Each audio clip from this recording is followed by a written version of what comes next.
ਮੁੱਖ ਮੰਤਰੀ ਨੂੰ ਆਪਣੇ ਦਾ ਸ਼ੁਕਰੀਆ ਕਰਨਾ ਕਿ ਮੈਂ ਜਿੰਦਾ ਬਚ ਕੇ ਆ ਗਿਆ ਤੇ ਬਿਲਕੁਲ ਉਹੀ ਸ਼ਬਦ ਵਿਕਰਮ ਸਿੰਘ ਮਜੀਠੀਆ ਨੇ ਵਰਤੇ ਨੇ ਕਿ ਇਹ ਪੰਜਾਬ ਸਰਕਾਰ ਦੀ ਸਾਜ਼ਿਸ਼ ਸੀ। ਸੋ ਇਹ ਮੈਨੂੰ ਇਦਾਂ ਲੱਗਦਾ ਆ ਕਿ ਇਹਨਾਂ ਦੀ ਜਿਹੜੀ ਆਪਸ ਦੇ ਵਿੱਚ ਦਾਲ ਆ ਉਹ ਗਲੀ ਹੋਈ ਹੈ। ਇਹਦੇ ਰਾਜਨੀਤਿਕ ਮਾਇਨੇ ਤਾਂ ਫਿਰ ਇਹੀ ਨਿਕਲਦੇ ਨੇ ਕਿ ਸ਼੍ਰੋਮਣੀ ਅਕਾਲੀ ਦਲ ਹਾਲੇ ਵੀ ਬੀਜੇਪੀ ਲਈ ਇੱਕ ਸੌਫਟ ਕਾਰਨਰ ਰੱਖ ਕੇ ਚੱਲਦੀ ਹੈ।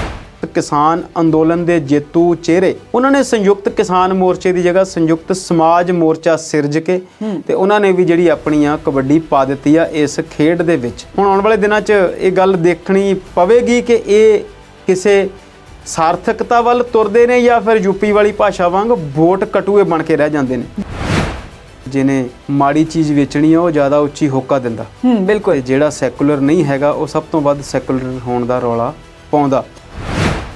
ਯੋਗੀ ਆਦਿੱਤਿਆਨਾਥ ਦਾ 80 ਤੇ 20 ਵਾਲੇ ਬਿਆਨ ਨੂੰ ਜਦੋਂ ਤੁਸੀਂ ਸੁਣਦੇ ਆ ਤੇ ਫਿਰ ਲੱਗਦਾ ਹੈ ਕਿ ਇਹ ਜਿਹੜੀ ਗੱਲ ਆ ਉਹ ਸੈਕੂਲਰਿਜ਼ਮ ਵਾਲੀ ਗੱਲ ਜਿਹੜੀ 80 ਦੇ ਜਾਂ 90 ਦੇ ਦਹਾਕੇ ਦੇ ਵਿੱਚ ਭਾਰਤੀ ਰਾਜਨੀਤੀ ਵਿੱਚ ਸਿਆਣੇ ਬਜ਼ੁਰਗ ਹੋ ਚੁੱਕੇ ਹੋਣ ਜਾਂ ਕਈ ਫੌਤ ਹੋ ਚੁੱਕੇ ਲੋਕਾਂ ਵੱਲੋਂ ਕੀਤੀ ਜਾਂਦੀ ਸੀ ਉਹ ਠੀਕ ਸੀ।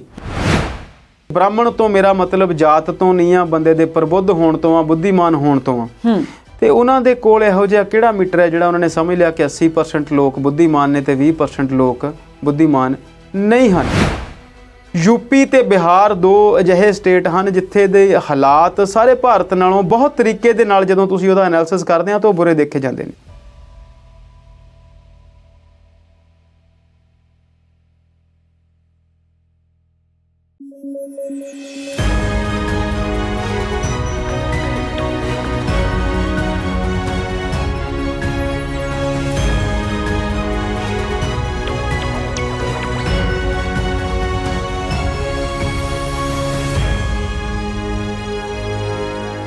ਸਤਿ ਸ਼੍ਰੀ ਅਕਾਲ। ਪੰਜਾਬੀ ਨੈਸ਼ਨਲ ਟੀਵੀ ਦੇਖ ਰਹੇ ਸਾਰੇ ਦਰਸ਼ਕਾਂ ਦਾ ਸਵਾਗਤ ਹੈ। ਦੇਸ਼ ਦੁਨੀਆ ਦੀਆਂ ਤਾਜ਼ਾ ਤਰੀਨ ਖਬਰਾਂ ਤੇ ਚਰਚਾ ਕਰਨ ਲਈ ਲੈ ਕੇ ਹਾਜ਼ਰ ਹਾਂ ਪ੍ਰੋਗਰਾਮ ਵਿਚਾਰ ਚਰਚਾ। ਬਿਕਰਮ ਸਿੰਘ ਮਜੀਠੀਆ ਨੂੰ ਬੀਤੇ ਕੱਲ ਜ਼ਮਾਨਤ ਮਿਲੀ ਹਾਈ ਕੋਰਟ ਤੋਂ ਤੇ ਅੱਜ ਹੀ ਉਹ ਪ੍ਰੈਸ ਕਾਨਫਰੰਸ ਕਰਨ ਪਹੁੰਚ ਗਏ ਤੇ ਲੋਕਾਂ ਦੇ ਰੂਬਰੂ ਹੋਏ। ਉਧਰ ਸੁਰਜੀਤ ਕੁਮਾਰ ਜਿਆਣੀ ਦਾ ਡੇਰਾ ਪ੍ਰੇਮ ਜਾਗ ਗਿਆ ਏ ਤੇ ਉਸਨੇ ਵੀ ਵਿਵਾਦ ਖੜਾ ਕਰ ਦਿੱਤਾ ਏ। ਤੇ ਜੇ ਅਸੀਂ ਗੱਲ ਕਰੀਏ ਸੰਯੁਕਤ ਸਮਾਜ ਮੋਰਚੇ ਦੀ ਤਾਂ ਉਸ ਦੀਆਂ ਵੀ ਸਰਗਰਮੀਆਂ ਬਾਕੀ ਪਾਰਟੀਆਂ ਦੀ ਤਰ੍ਹਾਂ ਤੇਜ਼ ਹੋ ਚੁੱਕੀਆਂ ਨੇ। ਇਹਨਾਂ ਤੇ ਕੁਝ ਹੋਰ ਮੁੱਦਿਆਂ ਤੇ ਚਰਚਾ ਕਰਾਂਗੇ ਤੇ ਚਰਚਾ ਕਰਨ ਲਈ ਮੇਰੇ ਨਾਲ ਨੇ ਜੀ ਸਾਡੇ ਮਾਹਿਰ ਮਹਿਮਾਨ ਅੰਮ੍ਰਿਤਪਾਲ ਸ਼ਰਮਾ ਜੀ। ਸਤਿ ਸ਼੍ਰੀ ਅਕਾਲ ਸਰ, ਸਵਾਗਤ ਹੈ। ਸਤਿ ਸ਼੍ਰੀ ਅਕਾਲ ਹਰਪ੍ਰੀਤ ਜੀ, ਸ਼ੁਕਰੀਆ ਜੀ। ਸ਼ਰਮਾ ਜੀ, ਬਿਕਰਮ ਸਿੰਘ ਮਜੀਠੀਆ ਜਿਹੜੇ ਉਹ ਬੀਤੇ ਕੱਲ੍ਹ ਹੀ ਉਹਨਾਂ ਨੂੰ ਹਾਈ ਕੋਰਟ ਤੋਂ ਜ਼ਮਾਨਤ ਮਿਲੀ ਹੈ ਤੇ ਅੱਜ ਉਹਨਾਂ ਨੇ ਲੰਬੀ ਚੌੜੀ ਪ੍ਰੈਸ ਕਾਨਫਰੰਸ ਕੀਤੀ ਹੈ ਤੇ ਲੋਕਾਂ ਦੇ ਰੂਬਰੂ ਵੀ ਹੋ ਗਏ ਹੈ ਜਦਕਿ ਪਹਿਲਾਂ ਉਹ ਰੂਪੋਸ਼ ਸੀ। ਕੀ ਕਹਿਣਾ ਚਾਹੋਗੇ? ਦੇਖੋ ਜੀ, ਅਦਾਲਤ ਨੇ ਉਹਨਾਂ ਦੀ ਜਿਹੜੀ ਐਪਲੀਕੇਸ਼ਨ ਆ ਉਹਦੇ ਤੇ ਸੁਣਵਾਈ ਕੀਤੀ ਤੇ ਉਹਨਾਂ ਨੂੰ ਇਹ ਜਿਹੜੀ ਜ਼ਮਾਨਤ ਆ ਇਹਨੂੰ ਤੁਸੀਂ ਜ਼ਮਾਨਤ ਨਹੀਂ ਕਹਿ ਸਕਦੇ, ਇਹਨੂੰ ਇੰਟਰਮ ਬੇਲ ਜਾਂ ਅਗਾਊਂ ਜ਼ਮਾਨਤ ਕਹਿ ਸਕਦੇ ਆ। ਇਹ ਸਿਰਫ ਗ੍ਰਿਫਤਾਰੀ ਤੋਂ ਇੱਕ ਆਰਜੀ ਤੌਰ ਤੇ ਰੁਕਾਵਟ ਹੈ ਜੀ। 18 ਤਰੀਕ ਦੀ ਸੁਣਵਾਈ ਹੈ ਤੇ ਉਹਨਾਂ ਨੂੰ ਇਹੋ ਜਿਹੇ ਮਾਮਲਿਆਂ ਦੇ ਵਿੱਚ ਜਦੋਂ ਕੁਝ ਲੋਕ ਜਿਹੜੇ ਨੇ ਉਹ ਕੁਝ ਵੱਡੇ ਆਕਾਰ ਦੇ ਹੁੰਦੇ ਨੇ ਜਿਨ੍ਹਾਂ ਦੀ ਕੁਝ ਸਮਾਜਿਕ ਪ੍ਰਤਿਸ਼ਠਾ ਹੁੰਦੀ ਆ, ਉਹਨਾਂ ਨੂੰ ਕੁਝ ਕੇਸਸ ਦੇ ਵਿੱਚ ਤੁਸੀਂ ਕਹਿ ਸਕਦੇ ਆ ਕਿ ਜ਼ਮਾਨਤ ਮਿਲ ਜਾਂਦੀ ਆ। ਤੇ ਇਹ ਜ਼ਮਾਨਤ ਸਿਰਫ ਇਸ ਕਰਕੇ ਹੁੰਦੀ ਆ ਜਾਂ ਇਸ ਕਾਰਜ ਲਈ ਹੁੰਦੀ ਆ ਕਿ ਦੂਸਰੀ ਧਿਰ ਉਹਨਾਂ ਨੂੰ ਗ੍ਰਿਫਤਾਰ ਕਰਨ ਦੀ ਬਜਾਏ ਉਹਨਾਂ ਨੂੰ ਸ਼ਾਮਲ ਤਫਤੀਸ਼ ਜਿਹੜਾ ਆ ਉਹ ਹੋ ਸਕਣ, ਉਹ ਜਾਂਚ ਦੇ ਵਿੱਚ ਸਹਿਯੋਗ ਦੇ ਸਕਣ, ਜਿਹੜੀ ਸਿੱਟ ਬਣੀ ਹੋਈ ਆ ਉਹਦੇ ਵਿੱਚ ਉਹ ਸ਼ਾਮਲ ਹੋ ਸਕਣ। ਤੇ ਅਸੀਂ ਇਹ ਗੱਲ ਜਾਣਦੇ ਹਾਂ ਜਦੋਂ ਅਸੀਂ ਇਸ ਕੇਸ ਦੀ ਗੱਲ ਕਰਦੇ ਹਾਂ ਤੇ 1 2 3 ਇਹੋ ਜਿਹੇ ਮੁੱਦੇ ਪਿਛਲੀ ਸਰਕਾਰ ਦੇ ਸਮੇਂ ਅਕਾਲੀ ਦਲ ਨਾਲ ਚਿਪਕੇ ਹੋਏ ਸੀ ਜਿਨ੍ਹਾਂ ਤੋਂ ਪਿੱਛਾ ਛੁਡਾਉਂਦੇ ਉਹਨਾਂ ਦੀ ਸਰਕਾਰ ਛੁੱਟ ਗਈ ਜੀ। ਚਾਹੇ ਉਹ ਬੇਅਦਬੀ ਦੀ ਗੱਲ ਹੋਵੇ, ਚਾਹੇ ਉਹ ਡਰੱਗ ਵਾਲਾ ਇਹ ਮਾਮਲਾ ਹੋਵੇ। ਤੇ ਡਰੱਗ ਮਾਮਲੇ ਦੀ ਗੱਲ ਚੱਲਦੇ 4.5 ਸਾਲ ਕੈਪਟਨ ਸਰਕਾਰ ਦੇ ਨਿਕਲ ਗਏ ਤੇ ਰੌਲਾ ਪੈਣਾ ਸ਼ੁਰੂ ਹੋ ਗਿਆ ਡੇ 1 ਤੋਂ ਹੀ ਕਿ ਇਹ ਤੇ ਮਿਲੀ ਭੁਗਤ ਦੀ ਸਰਕਾਰ ਹੈ। ਆਮ ਆਦਮੀ ਪਾਰਟੀ ਨੇ ਵੀ ਇਹਦਾ ਰੌਲਾ ਪਾਇਆ ਤੇ ਆਮ ਲੋਕਾਂ ਦੇ ਵਿੱਚ ਵੀ, ਆਮ ਪਿੰਡਾਂ ਦੇ ਵਿੱਚ ਵੀ, ਸੱਥਾਂ ਦੇ ਵਿੱਚ ਵੀ ਇਸ ਗੱਲ ਦੀ ਗੱਲ ਜਿਹੜੀ ਆ ਉਹ ਹੁੰਦੀ ਰਹੀ ਜੀ। ਬਹੁਤ ਸਾਰੀਆਂ ਕਹਾਣੀਆਂ ਇਹਦੇ ਨਾਲ ਜੁੜੀਆਂ ਹੋਈਆਂ ਸਨ। ਜਦੋਂ ਇਲੈਕਸ਼ਨ ਹੀ ਹੋਈਆਂ ਸਨ ਤੇ ਕੈਪਟਨ ਅਮਰਿੰਦਰ ਸਿੰਘ ਦਾ ਲੰਬੀ ਜਾ ਕੇ ਲੜਨਾ, ਰਵਨੀਤ ਬਿੱਟੂ ਦਾ ਜਲਾਲਾਬਾਦ ਜਾ ਕੇ ਲੜਨਾ, ਇਹੋ ਜਿਹੀਆਂ ਘਟਨਾਵਾਂ ਸਨ ਜਿਨ੍ਹਾਂ ਤੋਂ ਲੱਗਦਾ ਸੀਗਾ ਕਿ ਇਹ ਜਿਹੜੀ ਗੇਮ ਆ ਇਹ ਕਿਤੇ ਹੋਰ ਜਗ੍ਹਾ ਤੇ ਆ ਕੇ ਰੁਕੀ ਹੋਈ ਆ ਜੀ। ਫਿਰ ਕੈਪਟਨ ਸਾਹਿਬ ਦੇ ਜਾਣ ਤੋਂ ਬਾਅਦ ਇੱਕ FIR ਦਰਜ ਕਰਨ ਲਈ DGP ਨੂੰ ਬਦਲਿਆ ਗਿਆ। ਇਹਦੇ ਵਿੱਚ ਕੋਈ ਦੋ ਰਾਵਾਂ ਨਹੀਂ। ਤੇ ਉਸ ਡੀਜੀਪੀ ਜਿੰਨੇ ਮਰਜ਼ੀ ਚੰਗੇ ਅਫਸਰ ਹੋਣ, ਪੰਜਾਬ ਸਰਕਾਰ ਨੇ ਉਹਨਾਂ ਦੀ ਪੈਰਵੀ ਸਹੀ ਤਰੀਕੇ ਦੇ ਨਾਲ ਨਹੀਂ ਕੀਤੀ ਤੇ ਉਹਨਾਂ ਨੂੰ ਕੁਝ ਦਿਨਾਂ ਦਾ ਹੀ ਡੀਜੀਪੀ ਰਹਿਣ ਦਾ ਜਿਹੜਾ ਆ ਮੌਕਾ ਉਹ ਮਿਲਿਆ। ਤੇ ਕੱਲ ਇੱਕ ਹੋਰ ਖਬਰ ਉੱਡ ਰਹੀ ਸੀ ਸਿਆਸੀ ਗਲਿਆਰਿਆਂ ਦੇ ਵਿੱਚ ਤੇ ਟੈਲੀਵਿਜ਼ਨ ਚੈਨਲਾਂ ਦੇ ਉੱਤੇ ਕਿ ਜਿਸ ਦਿਨ ਚੋਣ ਆਯੋਗ ਦੀ ਮੀਟਿੰਗ ਚੱਲ ਰਹੀ ਸੀ, ਚੋਣ ਕਮਿਸ਼ਨਰ ਦੀ, ਚੋਣ ਜਾਬਤਾ ਲਾਗੂ ਕਰਨ ਲਈ 5 ਸਟੇਟਾਂ ਤੇ ਸਮੇਤ ਪੰਜਾਬ, ਤੇ ਉਸੇ ਵੇਲੇ ਇੱਕ ਜਿਹੜੀ ਆ ਬਦਲੀਆਂ ਦੀ ਜਿਹੜੀ ਹੈ ਇੱਕ ਫਰਜ਼ੀ ਅਰਜੀ ਜਿਹੜੀ ਆ ਉਹ ਜਾਰੀ ਕੀਤੀ ਗਈ। ਬਾਅਦ ਵਿੱਚ ਕਿਹਾ ਗਿਆ ਕਿ ਉਹ ਅਰਜੀ ਜਿਹੜੀ ਉਹ ਫਰਜ਼ੀ ਸੀ। ਸਰਕਾਰ ਨੇ ਤੇ ਉਹ ਬਦਲੀਆਂ ਕਰ ਦਿੱਤੀਆਂ ਤੇ ਮੇਰਾ ਖਿਆਲ ਹੈ ਲਾਗੂ ਵੀ ਹੋ ਗਈਆਂ ਹੋਣੀਆਂ ਨੇ, ਪਰ ਡੀਜੀਪੀ ਸਾਹਿਬ ਨੇ ਕਿਹਾ ਕਿ ਉਹਦੇ ਤੇ ਜਿਹੜੇ ਦਸਤਖਤ ਹਨ ਉਹ ਮੇਰੇ ਨਹੀਂ ਹਨ। ਤੇ ਉਹਨਾਂ ਨੇ ਫਿਰ ਆਪਣੀ ਇੱਕ ਪ੍ਰੈਸ ਕਾਨਫਰੰਸ ਦੇ ਵਿੱਚ ਜਾਂ ਕਿਸੇ ਮੁਲਾਕਾਤ ਵਿੱਚ ਇਹ ਵੀ ਕਿਹਾ ਕਿ ਮੇਰਾ ਜਿਹੜਾ ਕੇਸ ਆ ਉਹ ਪੰਜਾਬ ਸਰਕਾਰ ਨੇ ਸਹੀ ਤਰੀਕੇ ਨਾਲ ਪੁੱਟ ਅਪ ਨਹੀਂ ਕੀਤਾ। ਜੀ ਸ਼ਰਮਾ ਜੀ, ਜੇ ਅਸੀਂ ਮਜੀਠੀਆ ਕੇਸ ਦੀ ਹੀ ਗੱਲ ਕਰ ਲਈਏ ਤਾਂ ਕਾਫੀ ਸਾਰੇ ਮਤਲਬ ਜੇ ਕਹੀਏ ਪੋਲੀਟੀਕਲ ਲੀਡਰਾਂ ਦੇ ਬਿਆਨ ਵੀ ਸਾਹਮਣੇ ਆ ਰਹੇ ਨੇ ਤੇ ਆਮ ਆਦਮੀ ਪਾਰਟੀ ਦੇ ਜਿਹੜੇ ਰਾਘਵ ਚੱਡਾ ਨੇ ਉਹਨਾਂ ਨੇ ਹਰਸਿਮਰਤ ਕੌਰ ਬਾਦਲ ਨੂੰ ਬੜੇ ਹੀ ਜੇ ਅਸੀਂ ਕਹੀਏ ਕਿ ਅਨੋਖੇ ਜਿਹੇ ਢੰਗ ਨਾਲ ਉਹਨਾਂ ਨੇ ਕਿਹਾ ਕਿ ਤੁਹਾਡਾ ਸੌਦਾ ਕੀ ਹੋਇਆ ਇਹ ਪੰਜਾਬ ਸਰਕਾਰ ਦੇ ਨਾਲ, ਇਹ ਦੱਸਿਆ ਜਾਵੇ ਮਜੀਠੀਆ ਸਾਹਿਬ ਨੂੰ ਛੱਡਣ ਲਈ। ਹਰਪ੍ਰੀਤ ਜੀ, ਬਹੁਤ ਸਾਰੀਆਂ ਘਟਨਾਵਾਂ ਜਿਹੜੀਆਂ ਨੇ ਜਦੋਂ ਆਪਸ 'ਚ ਜੁੜਦੀਆਂ ਨੇ, ਫਿਰ ਉਹਨਾਂ ਦਾ ਜਦੋਂ ਤੁਸੀਂ ਪਹਿਲਾ ਪਾਸਾ, ਦੂਜੀ ਡਾਇਮੈਂਸ਼ਨ, ਤੀਸਰੀ ਡਾਇਮੈਂਸ਼ਨ ਤੇ ਕੁਝ ਲੁਕਵੀਆਂ ਹੋਈਆਂ ਡਾਇਮੈਂਸ਼ਨਸ ਨੂੰ ਦੇਖਦੇ ਆ, ਫਿਰ ਹੀ ਪਤਾ ਲੱਗਦਾ ਹੈ ਕਿ ਜਿਹੜੀ ਗੱਲ ਆ ਉਹ ਕਿੱਥੇ ਸੀ, ਕਹਾਣੀ ਕਿੱਥੇ ਸੀ। ਸੋ ਬਹੁਤ ਵੱਡੇ ਡੇਰੇਦਾਰ ਦੀ ਮੁਲਾਕਾਤ ਹੁੰਦੀ ਆ ਚਰਨਜੀਤ ਚੰਨੀ ਨਾਲ, ਉਦੋਂ ਹੀ ਕਿਆਸਰਾਈਆਂ ਲੱਗ ਰਹੀਆਂ ਸੀ ਕਿ ਸਰਕਾਰ ਥੋੜਾ ਜਿਹਾ ਨਰਮ ਰੁੱਖ ਅਪਣਾਵੇਗੀ। ਹਾਲਾਂਕਿ ਜ਼ਮਾਨਤ ਜਿਹੜੀ ਆ ਮਾਨਯੋਗ ਹਾਈ ਕੋਰਟ ਨੇ ਦਿੱਤੀ ਆ, ਉਹਦੇ ਤੇ ਕਿਸੇ ਕਿਸਮ ਦੀ ਟਿੱਪਣੀ ਅਸੀਂ ਨਹੀਂ ਕਰ ਸਕਦੇ।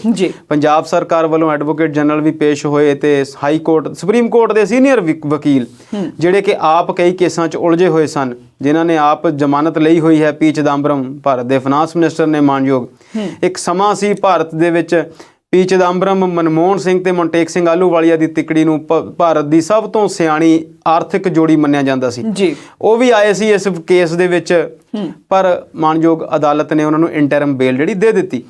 ਮਜੀਠੀਆ ਸਾਹਿਬ ਅੱਜ ਇੱਕ ਪ੍ਰੈਸ ਕਾਨਫਰੰਸ ਦੇ ਵਿੱਚ ਬੈਠੇ ਸਨ। ਉਸ ਤੋਂ ਪਹਿਲਾਂ ਉਹਨਾਂ ਨੇ ਇੱਕ ਗੁਰਦੁਆਰਾ ਸਾਹਿਬ ਵਿਖੇ, ਚੰਡੀਗੜ੍ਹ ਵਿਖੇ ਮੱਥਾ ਵੀ ਟੇਕਿਆ। ਉਸ ਪ੍ਰੈਸ ਕਾਨਫਰੰਸ ਦੇ ਵਿੱਚ ਉਹਨਾਂ ਨੇ ਬਹੁਤ ਸਾਰੀਆਂ ਗੱਲਾਂ ਕੀਤੀਆਂ, ਬਹੁਤ ਸਾਰੇ ਸਵਾਲਾਂ ਦੇ ਜਵਾਬ ਦਿੱਤੇ। ਹਾਲਾਂਕਿ ਥੋੜ੍ਹੀ ਜਿਹੀ ਚਿਹਰੇ ਦੇ ਉੱਤੇ ਸ਼ਿਕਨ ਜ਼ਰੂਰ ਨਜ਼ਰ ਆਉਂਦੀ ਸੀ ਤੇ 20 ਦਿਨ ਉਹ ਪੰਜਾਬ ਦੀ ਸਿਆਸੀ ਹਵਾ ਚੋਂ ਬਾਹਰ ਵੀ ਰਹੇ। ਬੜੇ ਵੱਡੇ ਦਿਲ ਨਾਲ ਉਹਨਾਂ ਨੇ ਕਿਹਾ ਕਿ ਮੇਰੇ ਲਈ ਇਹ 20 ਦਿਨ ਬਹੁਤ ਚੰਗੇ ਸੀ, ਮੈਂ ਬਹੁਤ ਰੈਸਟ ਕੀਤੀ, ਮੈਂ ਪਰਮਾਤਮਾ ਦੇ ਨਾਲ ਜੁੜਿਆ ਰਿਹਾ, ਮੈਂ ਅਧਿਆਤਮ ਦੇ ਨੇੜੇ ਹੋਇਆ, ਮੇਰਾ ਬਹੁਤ ਧੰਨਵਾਦ ਕੀਤਾ ਉਹਨਾਂ ਨੇ ਕਾਂਗਰਸ ਦੀ ਹਾਈ ਕਮਾਂਡ ਦਾ ਕਿ ਉਹਨਾਂ ਨੂੰ ਇੰਨੀ ਕੁ ਭਜਾਈ ਲਵਾਈ ਤੇ ਉਹ ਧਾਰਮਿਕ ਹੋਏ ਥੋੜ੍ਹੇ ਜਿਹੇ ਹੋਰ। ਉਹਨਾਂ ਨੇ ਇਹ ਕਿਹਾ ਕਿ ਮੈਂ ਪਹਿਲਾਂ ਵੀ ਗੁਰੂ ਮਹਾਰਾਜ ਦੇ ਬਹੁਤ ਨੇੜੇ ਹਾਂ ਤੇ ਹੁਣ ਮੈਂ ਹੋਰ ਨੇੜੇ ਹੋਇਆ। ਸਾਰੇ ਜਾਣਦੇ ਨੇ ਕਿ ਜਦੋਂ ਤੁਸੀਂ ਆਮ ਜੀਵਨ ਤੋਂ ਦੂਰ ਹੁੰਦੇ ਆ ਤਾਂ ਤੁਸੀਂ ਕਿੰਨੇ ਕੁ ਸੌਖੇ ਹੁੰਦੇ ਆ, ਪਰ ਫਿਰ ਵੀ ਕੈਮਰੇ ਦੇ ਮੂਹਰੇ ਇਹ ਗੱਲ ਕਹਿ ਦੇਣੀ ਇੱਕ ਚੰਗੀ ਗੱਲ ਹੈ। ਇੱਕ ਗੱਲ ਹੋਰ ਜਿਹੜੀ ਉਹਨਾਂ ਨੇ ਕਹੀ, ਜਿਹੜੀ ਹੋ ਸਕਦਾ ਬਹੁਤ ਲੋਕਾਂ ਨੂੰ ਚੰਗੀ ਲੱਗੇ ਤੇ ਬਹੁਤ ਲੋਕਾਂ ਨੂੰ ਚੰਗੀ ਨਾ ਲੱਗੇ, ਪਰ ਉਸ ਗੱਲ ਦੇ ਪਿੱਛੇ ਬਹੁਤ ਸਾਰੀਆਂ ਘਟਨਾਵਾਂ ਜੇ ਤੁਸੀਂ ਇਹਨਾਂ ਨੂੰ ਦੇਖੋ ਤੇ ਉਹ ਲੱਗਦੀਆਂ ਨੇ ਕਿਤੇ ਜੁੜਦੀਆਂ ਨੇ। ਉਹਨਾਂ ਤੋਂ ਜਦੋਂ ਪੱਤਰਕਾਰ ਨੇ ਸਵਾਲ ਪੁੱਛਿਆ ਕਿ ਪ੍ਰਧਾਨ ਮੰਤਰੀ ਆਏ ਸੀ ਪੰਜਾਬ ਤੇ ਉਹਨਾਂ ਦੀ ਫੇਰੀ ਜਿਹੜੀ ਆ ਨਾ ਮੁਕੰਮਲ ਰਹੀ, ਉਹ ਰਸਤੇ 'ਚੋਂ ਹੀ ਮੁੜ ਗਏ, ਤੇ ਤੁਸੀਂ ਇਹਨੂੰ ਕਿੱਦਾਂ ਦੇਖਦੇ ਆ? ਹਾਲਾਂਕਿ ਬਿਕਰਮ ਮਜੀਠੀਆ ਉਨੀ ਦਿਨੀ ਪੰਜਾਬ ਦੀ ਸਿਆਸਤ ਦੇ ਫਰੇਮ ਵਿੱਚ ਨਹੀਂ ਸਨ, ਰੂਪੋਸ਼ ਸਨ ਤੁਸੀਂ ਕਹਿ ਸਕਦੇ ਹੋ, ਜਾਂ ਇੱਦਾਂ ਕਹਿ ਲਓ ਕਿ ਉਹ ਜ਼ਮਾਨਤ ਦੀ ਜਾਚਕਾ ਦੇ ਲਈ ਉਲਝੇ ਹੋਏ ਸੀ, ਉੱਧਰ ਲੱਗੇ ਹੋਏ ਸੀ ਕਿ ਉਹਨਾਂ ਨੂੰ ਜ਼ਮਾਨਤ ਮਿਲ ਜਾਵੇ। ਉਹਨਾਂ ਨੇ ਇਹਦੇ ਲਈ ਇੱਕ ਸ਼ਬਦ ਵਰਤਿਆ ਕਿ ਇਹ ਪੰਜਾਬ ਸਰਕਾਰ ਦੀ ਸਾਜ਼ਿਸ਼ ਸੀ ਤੇ ਪ੍ਰਧਾਨ ਮੰਤਰੀ ਨੂੰ ਅਸੈਸੀਨੇਟ ਕਰਨ ਦੀ ਕੋਸ਼ਿਸ਼ ਸੀ। ਬੜਾ ਵੱਡਾ ਸ਼ਬਦ ਹੈ ਜੇ ਤੁਸੀਂ ਇੰਨੇ ਵੱਡੇ ਲੀਡਰ ਤੋਂ ਇਹ ਗੱਲ ਸੁਣਦੇ ਆ। ਪੰਜਾਬ ਦੇ ਵਿੱਚ ਉਹ ਦੂਜੇ ਨੰਬਰ ਦੇ ਲੀਡਰ ਨੇ ਅਕਾਲੀ ਦਲ ਦੀ ਜੇ ਗੱਲ ਕਰੀਏ ਤੇ ਸਭ ਤੋਂ ਵੱਡੇ ਸੁਖਬੀਰ ਸਿੰਘ ਬਾਦਲ ਤੋਂ ਬਾਅਦ ਉਹਨਾਂ ਦਾ ਨਾਮ ਆਉਂਦਾ। ਈਵਨ ਕਿ ਤੁਸੀਂ ਉਹਨਾਂ ਨੂੰ ਬਰਾਬਰ ਦੇ ਲੀਡਰ ਕਹਿ ਸਕਦੇ ਆ, ਜਾਂ ਕਈ ਵਾਰ ਤੁਸੀਂ ਉਹਨਾਂ ਨੂੰ ਉਹਨਾਂ ਨਾਲੋਂ ਵੱਡੇ ਲੀਡਰ ਵੀ ਕਹਿ ਸਕਦੇ ਹੋ। ਬਹੁਤ ਸਾਰੇ ਮਸਲਿਆਂ ਦੇ ਵਿੱਚ, ਬਹੁਤ ਸਾਰੇ ਫੈਸਲਿਆਂ ਦੇ ਵਿੱਚ, ਬਹੁਤ ਸਾਰੀਆਂ ਪ੍ਰੈਸ ਕਾਨਫਰੰਸ ਦੇ ਵਿੱਚ ਤੁਸੀਂ ਉਹਨਾਂ ਨੂੰ ਬਹੁਤ ਮੋਹਰਲੇ ਕਤਾਰ 'ਚ ਦੇਖਦੇ ਆ। ਪਰ ਉਹਨਾਂ ਦਾ ਇਹ ਗੱਲ ਕਹਿ ਦੇਣਾ, ਇਹਦੇ ਰਾਜਨੀਤਿਕ ਮਾਇਨੇ ਤਾਂ ਫਿਰ ਇਹੀ ਨਿਕਲਦੇ ਨੇ ਕਿ ਸ਼੍ਰੋਮਣੀ ਅਕਾਲੀ ਦਲ ਹਾਲੇ ਵੀ ਬੀਜੇਪੀ ਲਈ ਇੱਕ ਸੌਫਟ ਕਾਰਨਰ ਰੱਖ ਕੇ ਚੱਲਦੀ ਹੈ। ਜਿਹੋ ਜਿਹੀਆਂ ਗੱਲਾਂ ਦੇ ਅਸੀਂ ਕਿਆਸਰਾਈਆਂ ਲਾਉਂਦੇ ਆ ਕਿ ਜਦੋਂ ਜਿੱਦਾਂ ਦੀ ਰਾਜਨੀਤਿਕ ਦ੍ਰਿਸ਼ ਹੈ ਪੰਜਾਬ ਦਾ ਮੌਜੂਦਾ, ਜੇਕਰ ਕੋਈ ਅਜਿਹੀ ਕਹਾਣੀ ਬਣਦੀ ਆ ਤੇ ਇਹ ਜਿਹੜਾ 9 ਮਾਸ ਦਾ ਰਿਸ਼ਤਾ ਉਹ ਜੁੜ ਵੀ ਸਕਦਾ, but it is too early to say. ਬਹੁਤ ਜਲਦਬਾਜ਼ੀ ਹੋਵੇਗੀ ਇਹੋ ਜਿਹੀ ਗੱਲ ਕਰਨੀ। ਪਰ ਜਿੱਥੇ ਸਾਰਾ ਪੰਜਾਬ ਪੰਜਾਬੀਆਂ ਦੇ ਨਾਲ ਇਸ ਮਸਲੇ ਨੂੰ ਲੈ ਕੇ ਖੜਾ ਸੀ ਤੇ ਸਾਰੇ ਹੀ ਇਹ ਗੱਲ ਕਹਿ ਰਹੇ ਹਾਂ ਅਸੀਂ ਵੀ ਤੇ ਮਾਣਯੋਗ ਅਦਾਲਤਾਂ ਵੀ ਤੇ ਜਾਂਚ ਕਮੇਟੀਆਂ ਵੀ ਕਿ ਇੱਥੇ ਇੱਕ ਸੁਰੱਖਿਆ ਦੇ ਵਿੱਚ ਜਿਹੜੀ ਆ ਉਹ ਚੁੱਕ ਹੋਈ ਆ, ਖਨਾਮੀ ਕਿਤੇ ਰਹਿ ਗਈ ਆ ਜੀ। ਪੰਜਾਬ ਪੁਲਿਸ ਦੀ ਐਸਟੀ ਜਿਹੜੀ ਹੈਗੀ ਉਹਨਾਂ ਦਾ ਸਪੈਸ਼ਲ ਪ੍ਰੋਟੈਕਸ਼ਨ ਗਰੁੱਪ SPG ਉਹਨਾਂ ਦੇ ਨਾਲ ਜਿਹੜੀ ਇੱਕ ਸੀ ਕਹਾਣੀ ਉਹ ਫਿੱਟ ਨਹੀਂ ਹੋਈ, ਉਹਨਾਂ ਦੀ ਆਪਸ ਦੇ ਵਿੱਚ ਗੱਠਜੋੜ ਨਹੀਂ ਹੋਇਆ, ਮਿਸਕਮਿਊਨੀਕੇਸ਼ਨ ਰਹਿ ਗਈ ਜਾਂ ਕਿਸੇ ਵਜ੍ਹਾ ਦੇ ਨਾਲ ਉਹ ਲੋਕ ਉੱਥੇ ਸੜਕ ਤੇ ਆ ਗਏ ਤੇ ਪ੍ਰਧਾਨ ਮੰਤਰੀ ਨੂੰ ਰੁਕਣਾ ਪਿਆ। ਪਰ ਇਸ ਗੱਲ ਨੂੰ ਪ੍ਰਧਾਨ ਮੰਤਰੀ ਦੀ ਅਸੈਸੀਨੇਸ਼ਨ ਨਾਲ ਜੋੜ ਦੇਣਾ, ਇਹ ਤੁਸੀਂ ਇਹਨੂੰ ਜਦੋਂ ਦੇਖਦੇ ਆ ਤੇ ਬਿਲਕੁਲ ਉਹੀ ਬਿਆਨ ਹੈ ਜੋ ਪ੍ਰਧਾਨ ਮੰਤਰੀ ਸਾਹਿਬ ਨੇ ਬਿਆਨ ਦਿੱਤਾ ਜੀ ਕਿ ਮੈਂ ਮੁੱਖ ਮੰਤਰੀ ਨੂੰ ਆਪਣੇ ਦਾ ਸ਼ੁਕਰੀਆ ਕਰਨਾ ਕਿ ਮੈਂ ਜਿੰਦਾ ਬਚ ਕੇ ਆ ਗਿਆ, ਤੇ ਬਿਲਕੁਲ ਉਹੀ ਸ਼ਬਦ ਵਿਕਰਮ ਸਿੰਘ ਮਜੀਠੀਆ ਨੇ ਵਰਤੇ ਨੇ ਕਿ ਇਹ ਪੰਜਾਬ ਸਰਕਾਰ ਦੀ ਸਾਜ਼ਿਸ਼ ਸੀ। ਸੋ ਇਹ ਮੈਨੂੰ ਇਦਾਂ ਲੱਗਦਾ ਆ ਕਿ ਇਹਨਾਂ ਦੀ ਜਿਹੜੀ ਆਪਸ ਦੇ ਵਿੱਚ ਦਾਲ ਆ ਉਹ ਗਲੀ ਹੋਈ ਹੈ, ਇੱਕੋ ਹੀ ਵਰਗੇ ਇਹਨਾਂ ਦੇ ਜਿਹੜੇ ਰੂਪ ਨੇ ਉਹ ਅਖਤਿਆਰ ਹੋਏ ਨਜ਼ਰ ਆਉਂਦੇ ਨੇ। ਤੁਸੀਂ ਮੈਂ ਗੱਲ ਕਰਦਾ ਕਰਦਾ ਕਿਤੇ ਚਲੇ ਗਏ, ਅਸੀਂ ਦੂਰ ਚਲੇ ਜਾਂਦੇ ਕਈ ਵਾਰੀ। ਤੁਸੀਂ ਗੱਲ ਰਾਘਵ ਚੱਡਾ ਦੇ ਤੁਸੀਂ ਬਿਆਨ ਦੀ ਕਰਦੇ ਸੀ ਕਿ ਉਹਨਾਂ ਨੇ ਇਸੇ ਕਹਾਣੀ ਨੂੰ, ਕਿਉਂਕਿ ਉਹ ਤੀਜੀ ਧਿਰ ਨੇ, ਬਿਲਕੁਲ ਸ਼੍ਰੋਮਣੀ ਅਕਾਲੀ ਦਲ ਦੇ ਲੀਡਰ ਨੇ ਬਿਕਰਮਜੀਤ ਸਿੰਘ ਮਜੀਠੀਆ ਪਿਛਲੀ ਵਾਰ ਸਰਕਾਰ ਵਿੱਚ ਸਨ, ਦੋਸ਼ ਲੱਗੇ ਹੋਏ ਨੇ, ਪਰਚਾ ਦਰਜ ਹੋਇਆ, ਉਹ ਕੁਝ ਦਿਨ ਬਾਹਰ ਰਹੇ ਫਰੇਮ ਚੋਂ। ਕਾਂਗਰਸ ਕਹਿੰਦੀ ਸੀ ਉਹ ਭਗੌੜੇ ਹੋਏ ਨੇ ਤੇ ਆਮ ਆਦਮੀ ਪਾਰਟੀ ਕਹਿੰਦੀ ਸੀ ਕਿ ਇਹਨਾਂ ਨੂੰ ਸਾਰਿਆਂ ਨੂੰ ਪਤਾ ਆ, ਤੇ ਬਿਕਰਮਜੀਤ ਸਿੰਘ ਮਜੀਠੀਆ ਨੇ ਵੀ ਇਹੀ ਗੱਲ ਕਹੀ। ਉਹਨਾਂ ਨੇ ਕਾਂਗਰਸ ਦੇ ਦੋ ਵੱਡੇ ਲੀਡਰਾਂ ਨੂੰ ਰਾਹੂ ਕੇਤੂ ਦੇ ਨਾਂ ਨਾਲ ਸੰਬੋਧਨ ਕੀਤਾ। ਹੁਣ ਉਹ ਰਾਹੂ ਕੇਤੂ ਉਹਨਾਂ ਨੇ ਰੰਧਾਵਾ ਸਾਹਿਬ ਨੂੰ ਕਿਹਾ, ਚੰਨੀ ਨੂੰ ਕਿਹਾ, ਜਾਂ ਸਿੱਧੂ ਨੂੰ ਕਿਹਾ, ਜਾਂ ਕੁਲਬੀਰ ਸਿੰਘ ਜੀਰੇ ਨੂੰ ਕਿਹਾ, ਇਹ ਤੇ ਉਹੀ ਜਾਣਨ, ਅਸੀਂ ਨਹੀਂ ਜਾਣਦੇ ਜੀ। ਪਰ ਉਹਨਾਂ ਨੇ ਕਿਹਾ ਕਿ ਮੇਰਾ ਲੁੱਕ ਆਊਟ ਨੋਟਿਸ ਕਢਾਉਣ ਦੀ ਕੋਈ ਲੋੜ ਨਹੀਂ ਸੀ, ਮੇਰੇ ਤੇ ਪਾਸਪੋਰਟ ਦੇ ਉੱਤੇ ਵੀਜ਼ਾ ਵੀ ਕੋਈ ਨਹੀਂ। ਉਹਨਾਂ ਨੇ ਕਿਹਾ ਕਿ ਇਹ ਸਿਰਫ ਜਿਹੜਾ ਇਹਨਾਂ ਦਾ ਜਿਹੜਾ ਰੌਲਾ ਪਾਉਣ ਦੀ ਇੱਕ ਰਾਜਨੀਤੀ ਆ, ਮੈਨੂੰ ਬਦਨਾਮ ਕਰਨ ਵਾਲੀ ਗੱਲ ਹੀ ਹੈ। ਤੇ ਉਹਨਾਂ ਨੇ ਕਿਹਾ ਸਾਫ਼-ਸਾਫ਼ ਉੱਤੇ ਪ੍ਰੈਸ ਕਾਨਫਰੰਸ ਦੇ ਵਿੱਚ ਕਿ ਇਹਨਾਂ ਰਾਹੂ ਕੇਤੂ ਨੂੰ ਹੀ ਪਤਾ ਸੀ ਕਿ ਮੈਂ ਕਿੱਥੇ ਆ। ਫਿਰ ਇੱਥੋਂ ਉਹ ਜਿਹੜੇ ਬਿਆਨ ਆਮ ਆਦਮੀ ਪਾਰਟੀ ਦਿੰਦੀ ਹੈ ਉਹ ਸੱਚ ਸਿੱਧ ਹੁੰਦੇ ਨੇ ਕਿ FIR ਦਰਜ ਹੋਣ ਤੋਂ ਬਾਅਦ ਵੀ ਜੇ ਇਹਨਾਂ ਨੂੰ ਗ੍ਰਿਫਤਾਰ ਨਹੀਂ ਕੀਤਾ ਜਾਂਦਾ, ਲੁੱਕ ਆਊਟ ਨੋਟਿਸ ਤੱਕ ਕਢਾ ਦਿੱਤਾ ਜਾਂਦਾ, ਤੇ ਬਿਕਰਮਜੀਤ ਸਿੰਘ ਮਜੀਠੀਆ ਦੇ ਬਾਹਰ ਆਉਂਦੇ ਸਾਰੀ ਇਹ ਗੱਲ ਕਹਿਣੀ ਕਿ ਇਹਨਾਂ ਨੂੰ ਤੇ ਪਤਾ ਸੀ ਮੈਂ ਕਿੱਥੇ ਆ, ਤੇ ਅਸੀਂ ਸਾਰੇ ਹੀ ਕਹਿੰਦੇ ਆ ਕਿ ਇਹਨਾਂ ਨੂੰ ਪਤਾ ਹੀ ਸੀ ਕਿੱਥੇ ਆ। ਸੋ ਇਹ ਸਾਰੀਆਂ ਜਿਹੜੀਆਂ ਗੱਲਾਂ ਨੇ ਉਹ ਆਪਸ 'ਚ ਜੁੜਦੀਆਂ ਨੇ। ਰਾਘਵ ਚੱਡਾ ਨੇ ਸਵਾਲ ਪੁੱਛਿਆ ਬੀਬੀ ਹਰਸਿਮਰਤ ਕੌਰ ਬਾਦਲ ਤੋਂ ਕਿ ਤੁਸੀਂ ਸਾਰਾ ਹੀ ਪੰਜਾਬ ਜਿਹੜਾ ਵੇਚਿਆ, ਪੰਜਾਬ ਦੇ ਸੌਦੇ ਕੀਤੇ, ਪੰਜਾਬ ਦਾ ਨੁਕਸਾਨ ਤੇ ਤੁਸੀਂ ਕੀਤਾ, ਪਰ ਹੁਣ ਤੁਸੀਂ ਇਹ ਦੱਸੋ ਕਿ ਚੰਨੀ ਨਾਲ ਤੁਹਾਡਾ ਕੀ ਸੌਦਾ ਹੋਇਆ ਜਿਹਦੇ ਨਾਲ ਇਹਨਾਂ ਨੂੰ ਤੁਸੀਂ ਬਾਹਰ ਕਢਵਾ ਲਿਆ ਜੀ। ਸੋ ਇਹ ਸਾਰੇ ਜਿਹੜੇ ਨੇ ਤੁਸੀਂ ਇੱਦਾਂ ਕਹਿ ਸਕਦੇ ਆ ਕਿ ਸਿਆਸਤ ਦਾ ਜਿਹੜਾ ਮਾਹੌਲ ਆ ਉਹ ਬਿਲਕੁਲ ਗਰਮ ਹੈ, ਸਿਆਸਤ ਭਖੀ ਹੋਈ ਹੈ, ਚੋਣਾਂ ਦੀਆਂ ਤਰੀਕਾਂ ਦਾ ਐਲਾਨ ਹੋ ਚੁੱਕਿਆ ਜੀ।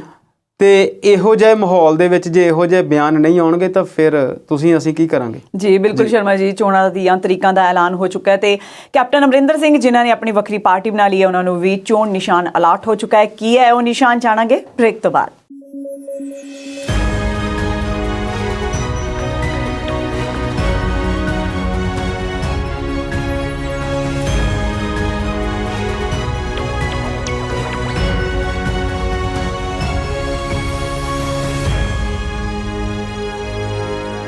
ਬ੍ਰੇਕ ਤੋਂ ਬਾਅਦ ਸਵਾਗਤ ਹੈ।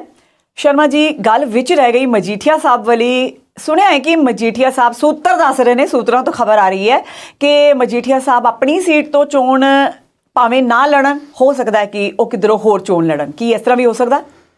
ਦੇਖੋ ਜੀ, ਜਿਹੜੀ ਤੁਸੀਂ ਗੱਲ ਕੀਤੀ ਆ ਉਹ ਕਈ ਦਿਨਾਂ ਤੋਂ ਚਰਚਾ 'ਚ ਹੈ ਜੀ।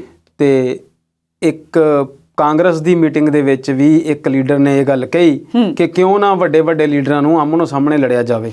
ਗੱਲ ਨਵਜੋਤ ਸਿੰਘ ਸਿੱਧੂ ਦੀ ਕੈਪਟਨ ਨਾਲ ਲੜਨ ਦੀ ਵੀ ਹੋ ਰਹੀ ਸੀ ਤੇ ਗੱਲ ਸੁਖਬੀਰ ਸਿੰਘ ਬਾਦਲ ਦੇ ਕਿਸੇ ਹੋਰ ਵੱਡੇ ਕਾਂਗਰਸ ਦੇ ਲੀਡਰ ਨਾਲ ਲੜਨ ਦੀ ਵੀ ਹੋ ਰਹੀ ਸੀ।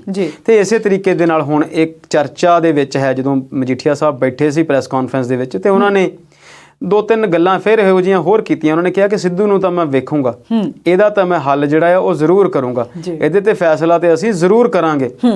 ਤੇ ਕਈ ਹੋਰ ਲੀਡਰ ਜਿਹੜੇ ਜਿਨ੍ਹਾਂ ਤੋਂ ਜਦੋਂ ਪ੍ਰੈਸ ਦੇ ਵਿੱਚ ਪੁੱਛਦੇ ਨੇ ਤੇ ਉਹਨਾਂ ਨੇ ਵੀ ਕਿਹਾ ਕਿ ਇਹ ਇਸੇ ਤਰੀਕੇ ਦੇ ਨਾਲ ਉਹਨਾਂ ਦੀ ਜਿਹੜੀ ਬਿਆਨਬਾਜ਼ੀ ਸੀ ਉਹ ਆਈ ਸਾਹਮਣੇ।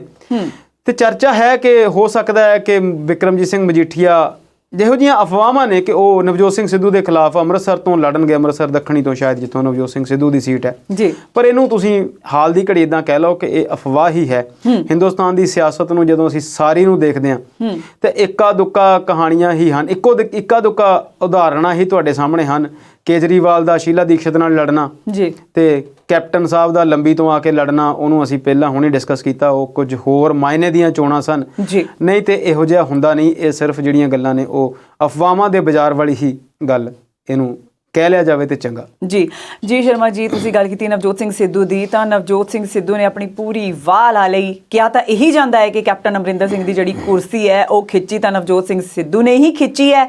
ਤੇ ਹੁਣ ਜੇ ਅਸੀਂ ਗੱਲ ਕਰੀਏ, ਕੈਪਟਨ ਨੇ ਆਪਣੀ ਕੁਰਸੀ ਖੁੱਸ ਜਾਣ ਤੋਂ ਬਾਅਦ ਉਹਨਾਂ ਨੇ ਨਵੀਂ ਪਾਰਟੀ ਬਣਾਈ ਤੇ ਉਹਨਾਂ ਨੂੰ ਜਿਹੜਾ ਚੋਣ ਨਿਸ਼ਾਨ ਅਲਾਟ ਹੋਇਆ ਹੈ ਉਹ ਹਾਕੀ ਤੇ ਬਾਲ, ਕਿ ਕਿਧਰੇ ਨਾ ਕਿਧਰੇ ਜਾ ਕੇ ਥੋੜਾ ਜਿਹਾ ਹਾਸੋਹੀਣਾ ਨਹੀਂ ਲੱਗਦਾ ਜਾਂ ਇਦਾਂ ਨਹੀਂ ਲੱਗਦਾ ਕਿ ਜਿਹੜੀ ਕਾਂਗਰਸ ਪਾਰਟੀ ਹੈ ਉਹ ਹਾਕੀ ਹੋਵੇ ਤੇ ਬਾਲ ਦੀ ਤਰ੍ਹਾਂ ਕੈਪਟਨ ਨੂੰ ਵਗਾ ਕੇ ਮਾਰਿਆ ਹੋਵੇ? ਦੇਖੋ, ਜਿਹਦੇ ਚੋਣ ਨਿਸ਼ਾਨ ਜਦੋਂ ਲੈਣੇ ਹੁੰਦੇ ਨੇ ਪਾਰਟੀ ਦੇ, ਤਾਂ ਇਹਦੇ ਲਈ ਇੱਕੋ ਹੀ ਧਿਆਨ 'ਚ ਹੁੰਦਾ ਕਿ ਚੀਜ਼ ਜਿਹੜੀ ਆ ਉਹ ਕਾਮਨ ਹੋਵੇ, ਲੋਕਾਂ ਨੂੰ ਛੇਤੀ ਸਮਝ ਆ ਜਾਏ। ਜੀ, ਚਾਹੇ ਉਹ ਪੰਜਾ ਹੋਵੇ, ਚਾਹੇ ਉਹ ਤੱਕੜੀ ਹੋਵੇ। ਕਈ ਚੀਜ਼ਾਂ ਦੇ ਧਾਰਮਿਕ ਅਰਥ ਲਏ ਜਾਂਦੇ ਹਨ, ਕਈ ਚੀਜ਼ਾਂ ਦੇ ਸਿੰਬੋਲਿਕ ਅਰਥ ਲਏ ਜਾਂਦੇ ਹਨ, ਤੇ ਇਹਨਾਂ ਨੂੰ ਤੱਕ ਉਹ ਜਿਹੜੀ ਹੈਗੀ ਆ ਬਾਲ ਤੇ ਹਾਕੀ ਮਿਲੀ ਆ, ਜਿਹਨੂੰ ਅਸੀਂ ਪੰਜਾਬੀ 'ਚ ਖਿੱਦੋ ਖੂੰਡੀ ਵੀ ਕਹਿੰਦੇ ਸੀ ਜੀ। ਤੇ ਇਹ ਚੋਣ ਨਿਸ਼ਾਨ ਇਹਨਾਂ ਨੂੰ ਮਿਲਿਆ। ਹਾਲਾਂਕਿ ਕੈਪਟਨ ਸਾਹਿਬ ਨੇ, ਮੈਨੂੰ ਲੱਗਦਾ ਨਹੀਂ ਹਾਕੀ ਕਦੀ ਖੇਡੀ ਆ, ਕ੍ਰਿਕਟ ਤੇ ਉਹ ਖੇਡਦੇ ਰਹੇ ਆ, ਉਹਨਾਂ ਦੀ ਫੈਮਿਲੀ ਦੇ ਵਿੱਚ ਵੀ ਖੇਲ ਰਹੀ ਆ ਕ੍ਰਿਕਟ, ਘੋੜਸਵਾਰੀ ਵੀ ਕਰਦੇ ਰਹੇ ਆ, ਤੇ ਗੋਲਫ ਵੀ ਜਿੱਦਾਂ ਤੁਸੀਂ ਦੱਸਿਆ ਕਿ ਖੇਡੀ ਆ। ਰਾਜੇ ਮਹਾਰਾਜੇ ਨੇ ਤੇ ਵੱਡੀਆਂ ਵੱਡੀਆਂ ਖੇਡਾਂ ਹੀ ਉਹ ਖੇਡਦੇ ਨੇ, ਹਾਕੀ ਵਰਗੀ ਦੇਸੀ ਖੇਡ ਉਹਨਾਂ ਦੇ ਉਹਦੇ 'ਚ ਰੁਤਬੇ 'ਚ ਨਹੀਂ ਆਉਂਦੀ ਜੀ। ਪਰ ਫਿਰ ਵੀ ਉਹਨਾਂ ਨੂੰ ਇੱਕ ਚੋਣ ਨਿਸ਼ਾਨ ਮਿਲਿਆ, ਤੇ ਇਹ ਦੇਖਣਾ ਹੋਵੇਗਾ ਕਿ ਇਸ ਚੋਣ ਨਿਸ਼ਾਨ ਦੇ ਨਾਲ ਉਹ ਕਿੰਨੀ ਕੁ ਹਾਕੀ ਪੰਜਾਬ ਦੀ ਸਿਆਸਤ ਵਿੱਚ ਖੇਡ ਸਕਦੇ ਨੇ ਜੀ। ਕਈ ਵਾਰ ਇਦਾਂ ਦੇ ਕੁਝ ਬਿਆਨ ਹੁੰਦੇ ਨੇ ਜਿਹੜੇ ਫਿਰ ਯਾਦ ਰਹਿੰਦੇ ਨੇ।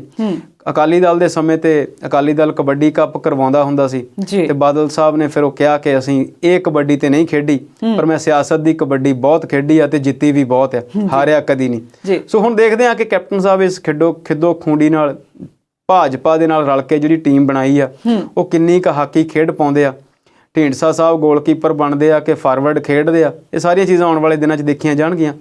ਪਰ ਨਵਜੋਤ ਸਿੰਘ ਸਿੱਧੂ ਅੱਜ ਫਿਰ ਪਿਛਲੇ ਵਾਲੀਆਂ ਹੀ ਸਾਰੀਆਂ ਗੱਲਾਂ ਕਰਦੇ ਨਜ਼ਰ ਆਏ।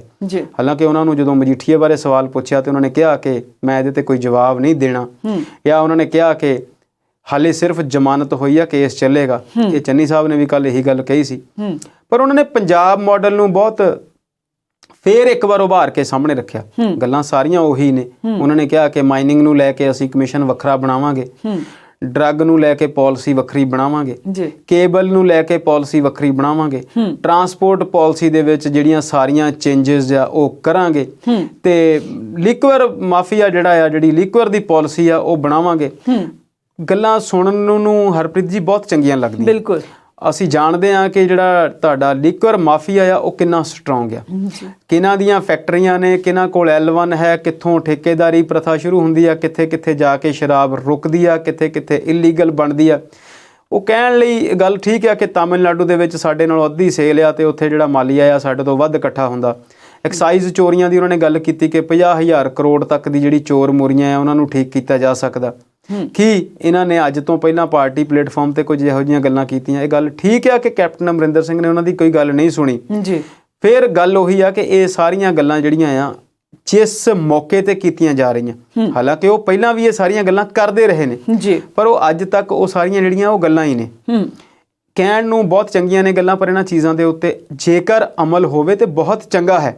ਬਹੁਤ ਚੰਗੀ ਰਫ਼ਤਾਰ ਦੇ ਨਾਲ ਪੰਜਾਬ ਦੀ ਇਕਨੋਮੀ ਗਰੋ ਕਰ ਸਕਦੀ ਹੈ, ਬਹੁਤ ਚੰਗੀ ਰਫ਼ਤਾਰ ਦੇ ਨਾਲ ਪੰਜਾਬ ਕਰਜ਼ੇ ਵਾਲੀ ਚਿੱਕੜ ਚੋਂ ਬਾਹਰ ਨਿਕਲ ਸਕਦਾ। ਪਰ ਫਿਰ ਉਹ ਬਿੱਲੀ ਦੇ ਗਲ ਟੱਲੀ ਬੰਨਣ ਵਾਲੀ ਗੱਲ ਆ, ਕੰਮ ਬੜਾ ਔਖਾ। ਨਵਜੋਤ ਸਿੰਘ ਸਿੱਧੂ ਜਿਸ ਦਲੇਰੀ ਦੇ ਨਾਲ, ਜਿਸ ਦਿਆਨਤਦਾਰੀ ਦੇ ਨਾਲ ਮੁੱਦੇ ਉਠਾਉਂਦੇ ਨੇ ਤੇ ਬੋਲਦੇ ਨੇ, ਉਹ ਚੰਗਾ ਲੱਗਦਾ ਆ। ਦੇਖਣਾ ਇਹ ਹੋਵੇਗਾ ਕਿ ਕੀ ਉਹਨਾਂ ਨੂੰ ਇਹ ਸਾਰੇ ਮੁੱਦੇ ਜਿਹੜੇ ਨੇ ਚੋਣ ਮੈਨੀਫੈਸਟੋ ਦੇ ਵਿੱਚ ਵੀ ਸ਼ਾਮਲ ਕਰਨ ਦਿੱਤੇ ਜਾਂਦੇ ਨੇ, ਕਿਉਂਕਿ ਚੋਣ ਮੈਨੀਫੈਸਟੋ ਵਾਲੀ ਕਮੇਟੀ ਵੀ ਅੱਜ ਬਣ ਗਈ, ਬਹੁਤ ਸਾਰੇ ਮੈਂਬਰ ਉਹਦੇ 'ਚ ਸ਼ਾਮਲ ਨੇ, ਤੇ ਪ੍ਰਚਾਰ ਕਮੇਟੀਆਂ ਵੀ ਬਣਨੀਆਂ ਨੇ। ਕੀ ਇਹ ਗੱਲਾਂ ਮੈਨੀਫੈਸਟੋ 'ਚ ਲਿਖੀਆਂ ਜਾਣਗੀਆਂ? ਜੇ ਮੈਨੀਫੈਸਟੋ 'ਚ ਲਿਖੀਆਂ ਵੀ ਜਾਂਦੀਆਂ ਨੇ ਤੇ ਕੀ ਉਹ ਸਰਕਾਰ ਬਣਾ ਪਾਉਣਗੇ? ਸਰਕਾਰ ਬਣਾ ਪਾਉਣਗੇ ਤੇ ਚਿਹਰਾ ਬਣਨਗੇ ਸਰਕਾਰ ਦਾ, ਕਿਉਂਕਿ ਕਾਂਗਰਸ ਹਾਈ ਕਮਾਂਡ ਨੇ ਗੱਲ ਸਾਫ਼ ਕਰ ਦਿੱਤੀ ਕਿ ਅਸੀਂ ਤਿੰਨਾਂ ਹੀ ਨਾਵਾਂ ਦੇ ਉੱਤੇ ਚੋਣ ਲੜਨੀ ਆ, ਚੰਨੀ, ਜਾਖੜ ਤੇ ਸਿੱਧੂ। ਇਹਨਾਂ ਦੇ ਵਿੱਚੋਂ ਬਾਅਦ ਵਿੱਚ ਕਿੱਧਰ ਜਾ ਰਹੇ, ਕੌਣ ਉਸ ਕੁਰਸੀ ਦੇ ਉੱਤੇ ਬੈਠ ਪਾਵੇਗਾ, ਤੇ ਉਹ ਸਾਰੀਆਂ ਜਿਹੜੀਆਂ ਗੱਲਾਂ ਨੇ, ਗੱਲਾਂ ਬਹੁਤ ਚੰਗੀਆਂ ਨੇ, ਮੁੱਦੇ ਬਹੁਤ ਚੰਗੇ ਉਠਾ ਰਹੇ ਨੇ, ਲੋਕ ਉਹਨੂੰ ਐਪਰੀਸ਼ੀਏਟ ਵੀ ਕਰ ਰਹੇ ਨੇ। ਇਹਨਾਂ ਗੱਲਾਂ ਚਾਰੀਆਂ ਦੀ ਲੋੜ ਵੀ ਹੈ। ਜਿਹੜੀ ਅਸੀਂ ਮੀਡੀਆ ਦੇ ਲੋਕ ਜਾਂ ਪੰਜਾਬ ਦੇ ਲਈ ਸੋਚਣ ਵਾਲੇ ਲੋਕ ਅਸੀਂ ਗੱਲ ਕਰਦੇ ਹਾਂ ਕਿ ਜਿਹੜੀ ਸਿਆਸਤ ਆ ਉਹ ਵਿਅਕਤੀਵਾਦੀ ਨਾ ਹੋ ਕੇ ਮੁੱਦਿਆਂ ਦੇ ਵਾਲੀ ਹੋਣੀ ਚਾਹੀਦੀ ਆ, ਮੁੱਦਿਆਂ ਦੀ ਸਿਆਸਤ ਹੋਣੀ ਚਾਹੀਦੀ ਆ, ਸਮੱਸਿਆਵਾਂ ਦੀ ਗੱਲ ਹੋਣੀ ਚਾਹੀਦੀ ਹੈ। ਪਰ ਉਹਨਾਂ ਦੇ ਉੱਤੇ ਇੰਨੀ ਜਲਦੀ ਸਾਰਾ ਕੁਝ ਠੀਕ ਹੋ ਜਾਵੇਗਾ, ਉਹਦੀ ਜਿਹੜੀ ਆਸ ਆ ਉਹ ਘੱਟ ਲੱਗਦੀ ਹੈ। ਜੀ ਸ਼ਰਮਾ ਜੀ, ਕਿਸਾਨੀ ਅੰਦੋਲਨ ਦੇ ਵਿੱਚੋਂ ਬਾਹਰ ਆਇਆ ਸੰਯੁਕਤ ਸਮਾਜ ਮੋਰਚਾ ਤੇ ਹੁਣ ਇਸ ਦੀਆਂ ਸਰਗਰਮੀਆਂ ਤੇਜ਼ ਹੋ ਚੁੱਕੀਆਂ ਨੇ, ਹਲਚਲ ਤੇਜ਼ ਹੋ ਚੁੱਕੀ ਹੈ। ਉਹਨਾਂ ਨੇ ਕਿਹਾ ਹੈ ਕਿ 2 ਉਹਨਾਂ ਦੇ ਦਫ਼ਤਰ ਹੋਣਗੇ ਤੇ ਉਮੀਦਵਾਰਾਂ ਦਾ ਵੀ 1-2 ਦਿਨਾਂ ਵਿੱਚ ਐਲਾਨ ਕਰ ਦਿੱਤਾ ਜਾਏਗਾ। ਕੀ ਕਹਿਣਾ ਚਾਹੋਗੇ? ਬਿਲਕੁਲ ਹਰਪ੍ਰੀਤ ਜੀ, ਜਦੋਂ ਅਸੀਂ 2017 ਦੀਆਂ ਇਲੈਕਸ਼ਨ ਦੇਖੀਆਂ ਸੀ ਤੇ ਉਦੋਂ ਲੱਗਦਾ ਸੀਗਾ ਕਿ ਇਹ ਆਪਣੇ ਆਪ ਵਿੱਚ ਬਿਲਕੁਲ ਨਵੀਆਂ ਇਲੈਕਸ਼ਨਸ ਨੇ, ਵੱਖਰੇ ਤਰ੍ਹਾਂ ਦੀਆਂ ਚੋਣਾਂ ਹਨ, ਕਿਉਂਕਿ ਆਮ ਆਦਮੀ ਪਾਰਟੀ ਬਹੁਤ ਵੱਡੀ ਧਿਰ ਬਣ ਕੇ ਉਹਨਾਂ ਇਲੈਕਸ਼ਨਸ 'ਚ ਨਜ਼ਰ ਆਈ ਸੀ। ਪਰ ਇਸ ਵਾਰ ਦੀਆਂ ਇਲੈਕਸ਼ਨਸ ਉਹਦੇ ਨਾਲੋਂ ਵੀ ਵੱਖਰੀਆਂ ਨੇ। ਇੱਥੇ ਇੱਕ ਗੱਠਜੋੜ ਟੁੱਟ ਕੇ ਨਵਾਂ ਬਣਿਆ ਹੈ ਸ਼੍ਰੋਮਣੀ ਅਕਾਲੀ ਦਲ ਦਾ ਬਹੁਜਨ ਸਮਾਜ ਪਾਰਟੀ ਨਾਲ, ਤੇ ਕੈਪਟਨ ਅਮਰਿੰਦਰ ਸਿੰਘ ਜਿਹੜੇ ਪਿਛਲੀ ਸਰਕਾਰ ਦੇ ਵਿੱਚ ਸਰਵੇ ਸਰਵਾ ਸਨ 4.5 ਸਾਲ ਉਹਨਾਂ ਨੇ ਲੀਡ ਕੀਤਾ, ਉਹ ਆਪਣੀ ਵਿਰੋਧੀ ਧਿਰ ਦੇ ਨਾਲ ਜੁੜ ਗਏ ਹਨ, ਭਾਰਤੀ ਜਨਤਾ ਪਾਰਟੀ ਦੇ ਨਾਲ।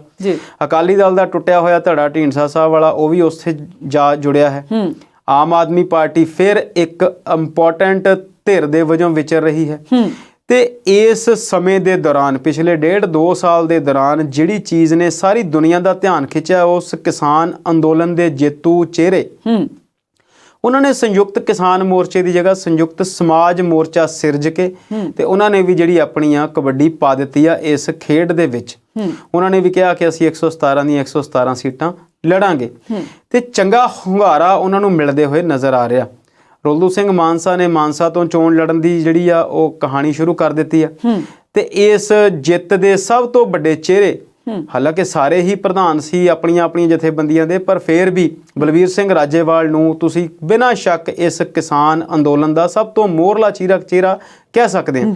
ਉਹਨਾਂ ਨੇ ਵੀ ਸਮਰਾਲੇ ਤੋਂ ਜਿਹੜੀ ਆ ਉਹ ਚੋਣ ਲੜਨ ਦੀ ਜਿਹੜੀ ਆ ਘੋਸ਼ਣਾ ਉਹ ਕਰ ਦਿੱਤੀ ਆ। 2 ਦਫ਼ਤਰ ਉਹਨਾਂ ਨੇ, ਇੱਕ ਲੁਧਿਆਣੇ ਖੋਲ੍ਹ ਦਿੱਤਾ ਸੀ ਤੇ ਇੱਕ ਹੁਣ ਮੋਹਾਲੀ ਫੇਜ਼ 7 ਦੇ ਵਿੱਚ ਅੱਜ ਦਫ਼ਤਰ ਜਿਹੜਾ ਆ ਉਹ ਖੋਲ੍ਹ ਦਿੱਤਾ। ਇੱਕ ਜੂਝਦਾ ਪੰਜਾਬ ਨਾਂ ਦੀ ਆਰਗੇਨਾਈਜੇਸ਼ਨ ਦਾ ਗਠਨ ਹੋਇਆ ਸੀ ਕੁਝ ਦਿਨ ਪਹਿਲਾਂ, ਜਿਹਦੇ 'ਚ ਬਹੁਤ ਮੁੱਖਰ ਤੌਰ ਤੇ ਫੇਸ ਜਿਹੜਾ ਸੀ ਉਹ ਬੱਬੂ ਮਾਨ ਦਾ ਸੀ, ਅਮਿਤੋਜ ਮਾਨ ਸੀ, ਹਮੀਰ ਸਿੰਘ ਸੀ, ਦੀਪਕ ਚਨਾਰਥਲ ਸੀ, ਹੋਰ ਬਹੁਤ ਸਾਰੇ ਲੋਕ ਜਿਨ੍ਹਾਂ ਨੂੰ ਤੁਸੀਂ ਬੁੱਧੀਜੀਵੀ ਵਰਗ ਦੇ ਵਿੱਚ ਸ਼ਾਮਲ ਕਰ ਸਕਦੇ ਹੋ, ਜਿਹੜੇ ਕਿ ਜਵਾਨ ਹੋਣ ਦੇ ਨਾਲ ਨਾਲ ਪੰਜਾਬ ਲਈ ਦਰਦ ਵੀ ਰੱਖਦੇ ਸੀ, ਪੰਜਾਬ ਲਈ ਸੋਚ ਵੀ ਰੱਖਦੇ ਸੀ। ਉਹਨਾਂ ਦਾ ਇਸ ਸੰਯੁਕਤ ਸਮਾਜ ਮੋਰਚੇ ਨਾਲ ਜੁੜਨਾ ਤੇ ਉਹਨਾਂ ਦੇ ਜਿਹੜੇ 32 ਪੁਆਇੰਟ ਦਾ ਇੱਕ ਏਜੰਡਾ ਬਣਾਇਆ ਸੀ, ਉਹਨੂੰ ਕਿਸਾਨ ਅੰਦੋਲਨ ਦੇ ਲੋਕਾਂ ਵੱਲੋਂ ਸੰਯੁਕਤ ਸਮਾਜ ਮੋਰਚੇ ਜਿਹੜੀ ਪਾਰਟੀ ਨਵੀਂ ਜਾਂ ਇੱਕ ਅੰਦੋਲਨ ਨਵਾਂ ਬਣਿਆ, ਉਹਦੇ ਲੋਕਾਂ ਵੱਲੋਂ ਉਹਨਾਂ ਨੂੰ ਉਸ ਮੁੱਦਿਆਂ ਨੂੰ ਅਡਾਪਟ ਕਰ ਲੈਣਾ ਤੇ ਉਹਨਾਂ ਉਸ ਜੂਝਦਾ ਪੰਜਾਬ ਦੀ ਟੀਮ ਦੇ ਕੁਝ ਮੈਂਬਰ ਇਹਨਾਂ ਦੀ ਚੋਣ ਮੈਨੀਫੈਸਟੋ ਕਮੇਟੀ ਦੇ ਵਿੱਚ ਸ਼ਾਮਲ ਹੋ ਜਾਣਾ। ਸੋ ਗੱਲ ਜਿਹੜੀ ਆ ਅੱਗੇ ਵੱਧ ਰਹੀ ਆ। ਹੁਣ ਆਉਣ ਵਾਲੇ ਦਿਨਾਂ 'ਚ ਇਹ ਗੱਲ ਦੇਖਣੀ ਪਵੇਗੀ ਕਿ ਇਹ ਕਿਸੇ ਸਾਰਥਕਤਾ ਵੱਲ ਤੁਰਦੇ ਨੇ ਜਾਂ ਫਿਰ ਯੂਪੀ ਵਾਲੀ ਭਾਸ਼ਾ ਵਾਂਗ ਵੋਟ ਕਟੂਏ ਬਣ ਕੇ ਰਹਿ ਜਾਂਦੇ ਨੇ। ਦੇਖੋ, ਜੇ ਤਾਂ ਇਹਨਾਂ ਦਾ ਕਿਸੇ ਦੇ ਨਾਲ ਕੋਈ ਗੱਠਜੋੜ ਪ੍ਰੀ ਪੋਲ ਅਲਾਇੰਸ ਹੋਇਆ ਹੁੰਦਾ ਫਿਰ ਤੇ ਇਹਨਾਂ ਦੀ ਸੰਭਾਵਨਾ ਚੰਗੀ ਸੀ, ਪਰ ਜੇਕਰ ਇਸ ਧਿਰ ਨੂੰ ਇੱਕ ਸਿਆਸੀ ਲੜਾਈ ਲੜਨੀ ਪਵੇਗੀ, ਪ੍ਰੈਸ਼ਰ ਗਰੁੱਪ ਦੇ ਤੌਰ ਤੇ ਲੜਨਾ ਤੇ ਸਿਆਸੀ ਲੜਾਈ ਲੜਨੀਆਂ ਬਿਲਕੁਲ ਇੰਟਾਇਰਲੀ 2 ਡਿਫਰੈਂਟ ਆਸਪੈਕਟਸ ਨੇ। ਰਾਜੇਵਾਲ ਸਾਹਿਬ ਸੀ, ਉਗਰਾਹਾਂ ਸਾਹਿਬ ਸੀ, ਕਾਦੀਆਂ ਸੀ, ਹੋਰ ਜਿੰਨੇ ਵੀ ਵੱਡੇ ਇਹਨਾਂ ਦੇ ਲੀਡਰ ਸੀ, ਉਹਨਾਂ ਨੇ ਜਿਹੜਾ ਅੰਦੋਲਨ ਸੀ ਉਹ ਤੇ ਬਹੁਤ ਸੂਝ-ਬੂਝ ਨਾਲ ਲੜਿਆ, ਪਰ ਇੱਥੇ ਸਿਆਸੀ ਜਿਹੜੀ ਪਿੜ ਆ ਉਹ ਇੱਕ ਨਵੀਂ ਤਰ੍ਹਾਂ ਦੀ ਲੜਾਈ ਆ। ਤੇ ਹੁਣ ਅੱਗੇ ਤਾਂ ਇਹ ਸਾਰਿਆਂ ਨੂੰ ਸਵਾਲ ਪੁੱਛਦੇ ਸੀ, ਹੁਣ ਫਿਰ ਸਵਾਲ ਇਹਨਾਂ ਨੂੰ ਵੀ ਪੁੱਛੇ ਜਾਣਗੇ। ਬਿਲਕੁਲ। ਸੋ ਗੱਲ ਹਾਲੇ ਲੰਬਾ ਟਾਈਮ ਹੈ ਇਸ ਚੀਜ਼ ਨੂੰ, ਜੇਕਰ ਇਹਨਾਂ ਨੇ ਜਿੱਤ ਪ੍ਰਾਪਤ ਕਰਨੀ ਆ ਤੇ ਬਹੁਤ ਜਿਹੜੀ ਆ ਘਾਲਣੀ ਪਵੇਗੀ, ਬਹੁਤ ਮਿਹਨਤ ਕਰਨੀ ਪਵੇਗੀ। ਹਾਲੇ ਤਾਂ 117 ਚਿਹਰੇ ਲੈਣੇ ਆਪਣੇ ਆਪ ਦੇ ਵਿੱਚ ਇੱਕ ਵੱਡੀ ਸਮੱਸਿਆ ਹੋਵੇਗੀ, ਉਹਨਾਂ ਨੂੰ ਲੱਭਣਾ ਹੈ ਤੇ ਉਹਨਾਂ ਲਈ ਫਿਰ ਮਾਇਆ ਦਾ ਪ੍ਰਬੰਧ, ਕਿਉਂਕਿ ਚੋਣਾਂ ਲੜਨੀਆਂ ਜਿਹੜੀਆਂ ਆ ਉਹ ਥੋੜਾ ਜਿਹਾ ਮੁਸ਼ਕਲ ਕੰਮ ਹੈ। ਬੀਜੇਪੀ ਦੀ ਜਾਂ ਆਮ ਆਦਮੀ ਪਾਰਟੀ ਦੀ ਅਸੀਂ ਗੱਲ ਕਰਦੇ ਹਾਂ, ਉਹਨਾਂ ਕੋਲ ਇੱਕ ਮਜ਼ਬੂਤ IT ਸੈੱਲ ਜਿਹੜਾ ਆ ਉਹ ਬਣਿਆ ਹੋਇਆ ਹੈ। ਕਰੋਨਾ ਦੇ ਦੌਰ ਦੇ ਵਿੱਚ ਜਿਵੇਂ ਦੀਆਂ ਚੋਣਾਂ ਹੋਣ ਜਾ ਰਹੀਆਂ ਹਨ, ਉੱਥੇ ਇੱਕ IT ਸੈੱਲ ਦੀ ਜਿਹੜੀ ਲੋੜ ਆ, ਸੋਸ਼ਲ ਮੀਡੀਆ ਪਲੇਟਫਾਰਮਸ ਦੇ ਉੱਤੇ ਆਪਣੀ ਗੱਲ ਰੱਖਣੀ, ਆਮ ਲੋਕਾਂ ਤੱਕ ਪਹੁੰਚਣਾ, ਉਹ ਸਾਰੀਆਂ ਚੀਜ਼ਾਂ ਜਿਹੜੀਆਂ ਨੇ ਉਹ ਧਿਆਨ ਮੰਗਦੀਆਂ ਨੇ। ਦੇਖੋ ਕਿੱਥੇ ਤੱਕ ਗੱਲ ਜਾਂਦੀ ਆ। ਜੇਕਰ ਕਿਸਾਨ ਅੰਦੋਲਨ ਦੇ ਲੋਕ ਲੜਦੇ ਨੇ ਤੇ ਉਹ ਕਿੰਨੀਆਂ ਸੀਟਾਂ ਜਿੱਤਦੇ ਨੇ, ਕਿੰਨੀਆਂ ਕੁ ਵੋਟਾਂ ਉਹਨਾਂ ਨੂੰ ਮਿਲਦੀਆਂ ਨੇ। ਜਿਹੜੀਆਂ ਵੋਟਾਂ ਉਹਨਾਂ ਨੂੰ ਮਿਲਦੀਆਂ ਨੇ, ਜਦੋਂ ਅਸੀਂ ਅੰਕੜਿਆਂ ਦਾ ਵਿਸ਼ਲੇਸ਼ਣ ਕਰਦੇ ਹਾਂ ਪਿਛਲੀ ਵਾਰ ਦੇ ਮੁਕਾਬਲੇ, ਤੇ ਉਹ ਜਿਹੜੀਆਂ ਵੋਟਾਂ ਨੇ ਉਹ ਤੱਕੜੀ ਚੋਂ ਨਿਕਲ ਕੇ ਆਉਂਦੀਆਂ ਨੇ, ਹਾਥੀ ਤੋਂ ਲੈ ਕੇ ਆਉਂਦੀਆਂ ਨੇ, ਪੰਜੇ ਚੋਂ ਕਿਰਦੀਆਂ ਨੇ ਜਾਂ ਝਾੜੂ ਚੋਂ ਆਉਂਦੀਆਂ ਨੇ। ਇਹ ਗੱਲ ਵੀ ਜਿਹੜੀ ਆ ਉਹ ਦੇਖਣ ਵਾਲੀ ਹੋਵੇ। ਜੀ ਸ਼ਰਮਾ ਜੀ, ਸਿਆਸੀ ਧਿਰ ਬਣਨਾ ਤਾਂ ਬੜਾ ਸੌਖਾ ਹੁੰਦਾ ਹੈ, ਪਰ ਸਿਆਸੀ ਧਿਰ ਵਜੋਂ ਆਪਣੇ ਆਪ ਨੂੰ ਕਿਸੇ ਨਕਸ਼ੇ ਤੇ ਉਭਾਰ ਲੈਣਾ ਇਹ ਥੋੜਾ ਜਿਹਾ ਮੁਸ਼ਕਿਲ ਕੰਮ ਹੁੰਦਾ ਹੈ। ਚਰਚਾ ਨੂੰ ਇਸੇ ਤਰ੍ਹਾਂ ਜਾਰੀ ਰੱਖਾਂਗੇ ਤੇ ਮਿਲਦੇ ਹਾਂ ਇੱਕ ਬ੍ਰੇਕ ਤੋਂ ਬਾਅਦ।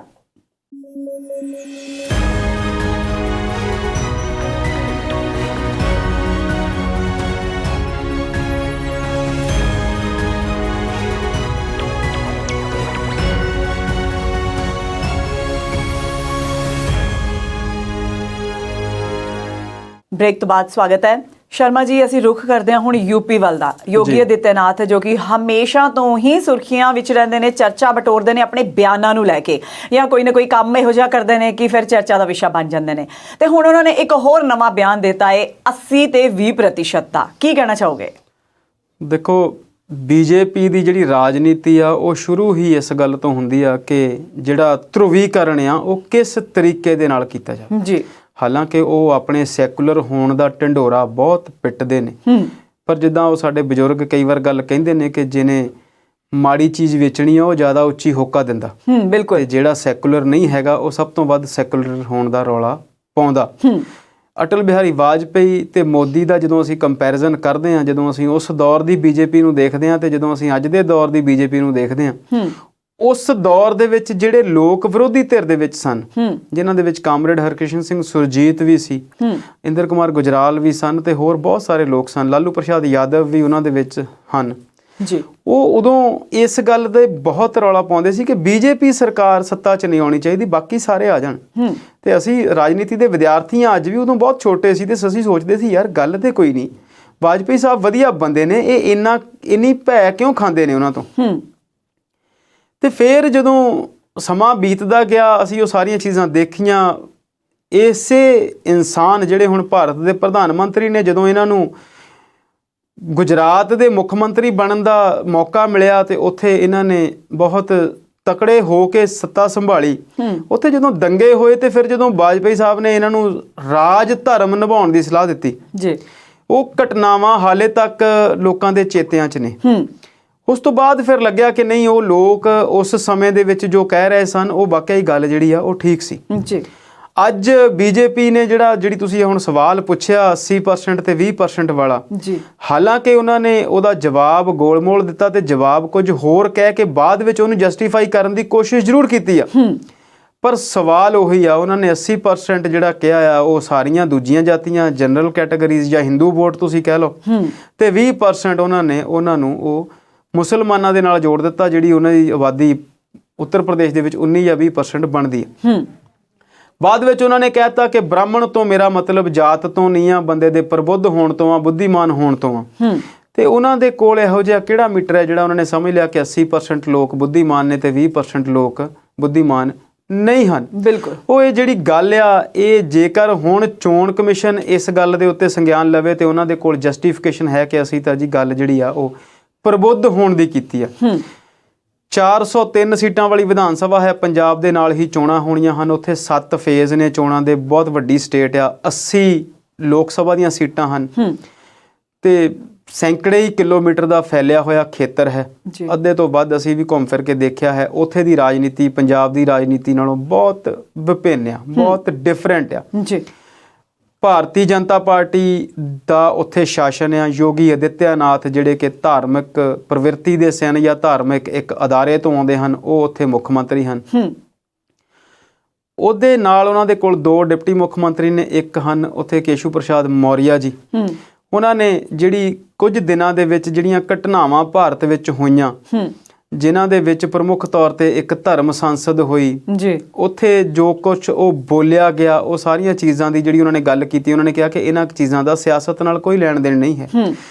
ਤੇ ਫਿਰ ਯੋਗੀ ਆਦਿੱਤਿਆਨਾਥ ਦਾ 80 ਤੇ 20 ਵਾਲੇ ਬਿਆਨ ਨੂੰ ਜਦੋਂ ਤੁਸੀਂ ਸੁਣਦੇ ਆ ਤੇ ਫਿਰ ਲੱਗਦਾ ਹੈ ਕਿ ਇਹ ਜਿਹੜੀ ਗੱਲ ਆ ਉਹ ਸੈਕੂਲਰਿਜ਼ਮ ਵਾਲੀ ਗੱਲ, ਜਿਹੜੀ 80 ਦੇ ਜਾਂ 90 ਦੇ ਦਹਾਕੇ ਦੇ ਵਿੱਚ ਭਾਰਤੀ ਰਾਜਨੀਤੀ ਵਿੱਚ ਸਿਆਣੇ ਬਜ਼ੁਰਗ ਹੋ ਚੁੱਕੇ ਹੋਣ ਜਾਂ ਕਈ ਫੌਤ ਹੋ ਚੁੱਕੇ ਲੋਕਾਂ ਵੱਲੋਂ ਕੀਤੀ ਜਾਂਦੀ ਸੀ, ਉਹ ਠੀਕ ਸੀ। ਸੋ ਇਹਦੀ ਜਿੰਨੀ ਨਿੰਦਾ ਕੀਤੀ ਜਾਵੇ ਉਨੀ ਚੰਗੀ ਆ। ਤੁਸੀਂ ਮੁੱਦੇ ਲੈ ਕੇ ਆਓ, ਤੁਸੀਂ ਕੋਈ ਗੱਲ ਇਹੋ ਜਿਹੀ ਕਰੋ ਜਿਹਦੇ ਨਾਲ ਤੁਸੀਂ ਆਪਣੀ ਲੋਕਾਂ ਸਾਹਮਣੇ ਇੱਕ ਨੀਤੀ ਰੱਖੋ। ਬਿਲਕੁਲ। ਯੂਪੀ ਤੇ ਬਿਹਾਰ 2 ਅਜਿਹੇ ਸਟੇਟ ਹਨ ਜਿੱਥੇ ਦੇ ਹਾਲਾਤ ਸਾਰੇ ਭਾਰਤ ਨਾਲੋਂ ਬਹੁਤ ਤਰੀਕੇ ਦੇ ਨਾਲ ਜਦੋਂ ਤੁਸੀਂ ਉਹਦਾ ਐਨਾਲਿਸਿਸ ਕਰਦੇ ਆ ਤਾਂ ਉਹ ਬੁਰੇ ਦੇਖੇ ਜਾਂਦੇ ਨੇ। ਚਾਹੇ ਉਹ ਤੁਹਾਡੀ ਕੋਈ WHO ਦੀ ਰਿਪੋਰਟ ਆਵੇ, ਚਾਹੇ ਉਹ ਕੈਗ ਦੀ ਕੋਈ ਰਿਪੋਰਟ ਆਵੇ, ਚਾਹੇ ਉਹ ਭਾਰਤ ਸਰਕਾਰ ਦੀ ਕੋਈ ਰਿਪੋਰਟ ਆਵੇ, ਇਹ ਪਿਛਲੇ ਤੌਰ ਤੇ ਹੀ ਬੈਠੇ ਹੁੰਦੇ ਹਨ, ਪਿਛਲੇ ਸਟੈਪ ਤੇ ਹੀ ਬੈਠੇ ਨਜ਼ਰ ਆਉਂਦੇ ਹਨ। ਜੀ ਸ਼ਰਮਾ ਜੀ, ਜੇ ਅਸੀਂ ਕਹੀਏ ਕਿ ਜਿਹੜਾ ਏਜੰਡਾ ਹੈ ਉਹ ਹਮੇਸ਼ਾ ਲੋਕ ਮੁੱਦਿਆਂ ਤੇ ਆਧਾਰਿਤ ਹੀ ਹੋਣਾ ਚਾਹੀਦਾ ਹੈ।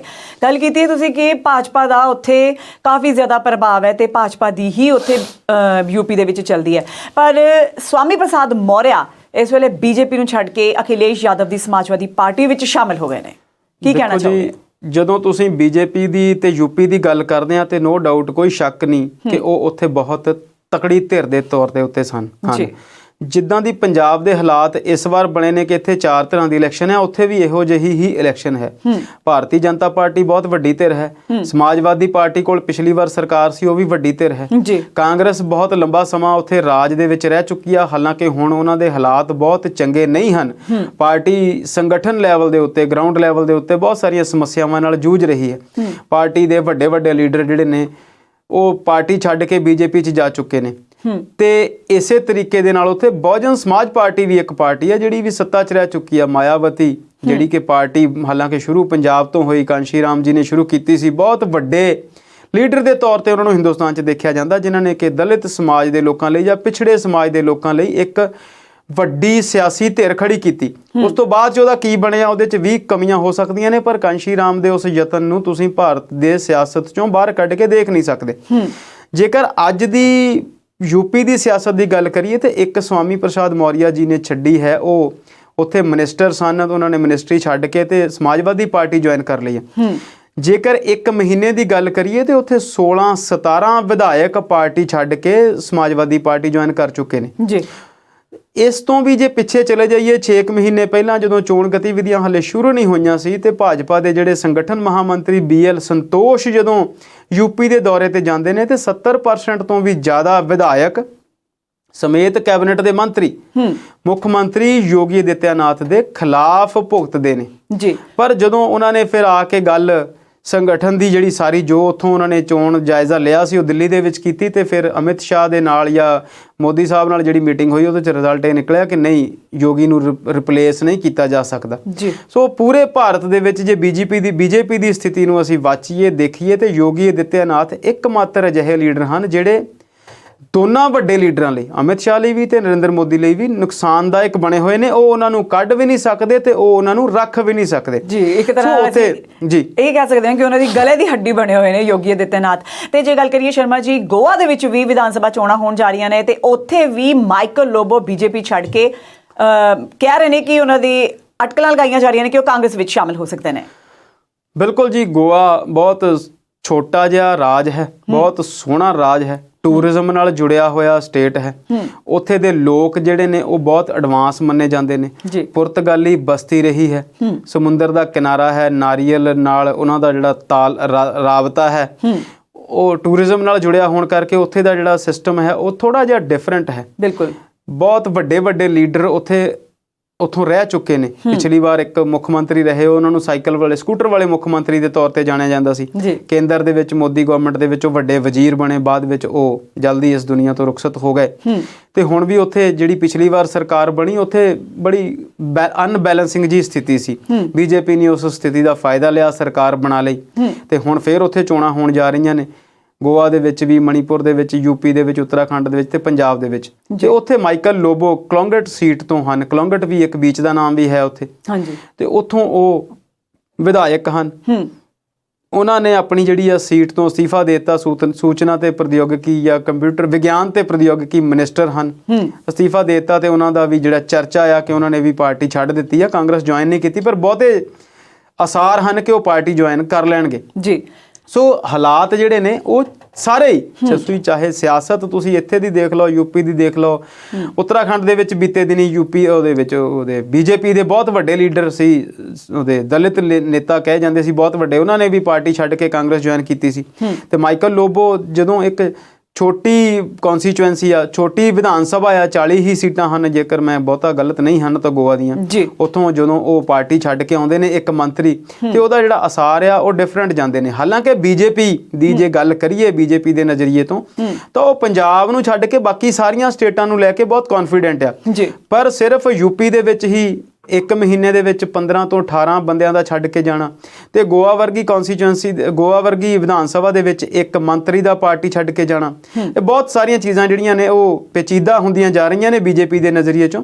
ਇੱਕ ਅਸੀਂ ਕਈ ਵਾਰ ਪੰਜਾਬ ਦੀਆਂ ਗੱਲਾਂ ਕਰਦੇ ਰਹਿੰਦੇ ਹਾਂ ਤੇ ਇਹ ਜਿਹੜੀਆਂ ਬਾਕੀ ਸਟੇਟਾਂ ਆ ਉਹਨਾਂ ਦੇ ਬਾਰੇ ਵੀ ਕਿਸੇ ਦਿਨ ਥੋੜੀ ਜਿਹੀ ਗੱਲਬਾਤ ਜ਼ਰੂਰ ਕਰਾਂਗੇ। ਜੀ ਸ਼ਰਮਾ ਜੀ, ਪਰ ਮੈਨੂੰ ਲੱਗਦਾ ਕਿ ਜਾਂਦੇ ਜਾਂਦੇ ਜੇ ਇੱਕ ਵਾਰੀ ਅਸੀਂ ਗੱਲ ਕਰ ਲਈਏ ਸੁਰਜੀਤ ਕੁਮਾਰ ਜਾਨੀ ਜੀ ਦੀ, ਜੋ ਕਿ ਸਾਬਕਾ ਮੰਤਰੀ ਰਹੇ ਨੇ, ਉਹਨਾਂ ਨੇ ਡੇਰਾ ਮੁਖੀ ਰਾਮ ਰਹੀਮ ਨੂੰ ਲੈ ਕੇ ਇੱਕ ਬਿਆਨ ਦਿੱਤਾ ਹੈ ਜੋ ਕਿ ਆਪਣੇ ਆਪ 'ਚ ਕਾਫੀ ਸ਼ਰਮਨਾਕ ਲੱਗਦਾ ਹੈ। ਬਿਲਕੁਲ ਹਰਪ੍ਰੀਤ ਜੀ, ਜਿਹੜੀ ਤੁਸੀਂ ਗੱਲ ਕੀਤੀ ਆ ਸੁਰਜੀਤ ਕੁਮਾਰ ਜਿਆਣੀ ਦੀ, ਉਹ ਭਾਜਪਾ ਦੇ ਵੱਡੇ ਲੀਡਰ ਹਨ ਜੀ। ਚੰਗੀ ਇੱਕ ਦਿੱਖ ਰੱਖਦੇ ਸਨ ਅੱਜ ਦਾ ਬਿਆਨ ਦੇਣ ਤੋਂ ਪਹਿਲਾਂ। ਕਿਸਾਨ ਅੰਦੋਲਨ ਦੇ ਦੌਰਾਨ ਵੀ ਉਹ ਬਹੁਤ ਉੱਭਰ ਕੇ ਸਾਹਮਣੇ ਆਏ ਸਨ। ਉਹਨਾਂ ਨੇ ਬਹੁਤ ਵਾਰ ਕਿਸਾਨਾਂ ਦਾ ਪੱਖ ਵੀ ਸ਼ੁਰੂ ਦੇ ਵਿੱਚ ਪੂਰਿਆ ਸੀ। ਬਾਅਦ ਵਿੱਚ ਉਹ ਪ੍ਰਧਾਨ ਮੰਤਰੀ ਮੋਦੀ ਦੀ ਗੱਲ ਕਰਦੇ ਨਜ਼ਰ ਆਉਂਦੇ ਸਨ। ਬੀਤੇ ਦਿਨੀ ਡੇਰਾ ਸਲਾਬਤਪੁਰਾ, ਜਿਹੜਾ ਕਿ ਜਿਹਨੂੰ ਰਾਮ ਰਹੀਮ ਦਾ ਡੇਰਾ ਕਹਿੰਦੇ ਆ, ਸੱਚੇ ਸੌਦੇ ਵਾਲੇ ਡੇਰੇ ਦੀ ਗੱਲ ਕਰਦੇ ਆ, ਉੱਥੇ ਇੱਕ ਪ੍ਰੋਗਰਾਮ ਸੀ ਤੇ ਉੱਥੇ ਨਜ਼ਰ ਆਏ, ਉਹ ਉੱਥੇ ਗਏ ਹੋਏ ਸੀ। ਇੱਕ ਹੋਰ ਗੱਲ ਮੈਂ ਦੱਸਣੀ ਚਾਹੁੰਦਾ ਕਿ ਉੱਥੇ ਸਿਰਫ ਬੀਜੇਪੀ ਦੇ ਲੋਕ ਨਹੀਂ ਗਏ ਸੀ, ਉੱਥੇ ਕਾਂਗਰਸ ਤੋਂ ਵੀ ਲੋਕ ਗਏ ਹੋਏ ਸੀ, ਅਕਾਲੀ ਦਲ ਤੋਂ ਵੀ ਲੋਕ ਗਏ ਹੋਏ ਸੀ ਤੇ ਹੋਰ ਪਾਰਟੀਆਂ ਦੇ ਲੋਕ ਵੀ ਉੱਥੇ ਪਾਏ ਗਏ। ਤੇ ਅਸੀਂ ਇਹ ਗੱਲ ਜਾਣਦੇ ਹਾਂ ਕਿ ਬਹੁਤ ਸਾਰੇ ਲੋਕ ਉੱਥੇ ਅਕਸਰ ਜਾਂਦੇ ਆਉਂਦੇ ਰਹਿੰਦੇ ਨੇ ਤੇ ਬਹੁਤ ਵੱਡੀ ਡੇਰੇ ਦੇ ਫੋਲੋਅਰਸ ਦੀ ਜਿਹੜੀ ਲਿਸਟ ਆ, ਬਹੁਤ ਵੱਡੀ ਗਿਣਤੀ ਆ ਫੋਲੋਅਰਸ ਦੀ, ਜਿਹੜੀ ਕਿ ਮਾਲਵੇ ਦੀਆਂ ਬਹੁਤ ਸਾਰੀਆਂ ਸੀਟਾਂ ਦੇ ਉੱਤੇ ਚੰਗਾ ਪ੍ਰਭਾਵ ਰੱਖਦੀ ਆ ਤੇ ਉਹ ਇੱਕ ਵਿਨਿੰਗ ਸਬਸਟੀਟਿਊਟ ਵੀ ਬਣ ਜਾਂਦਾ ਜੇਕਰ ਉਹ ਇਕੱਠੇ ਹੋ ਕੇ ਵੋਟ ਪਾਉਂਦੇ ਆ, ਜਿੱਦਾਂ ਕਿ ਉਹ ਅਕਸਰ ਕਰਦੇ ਨੇ।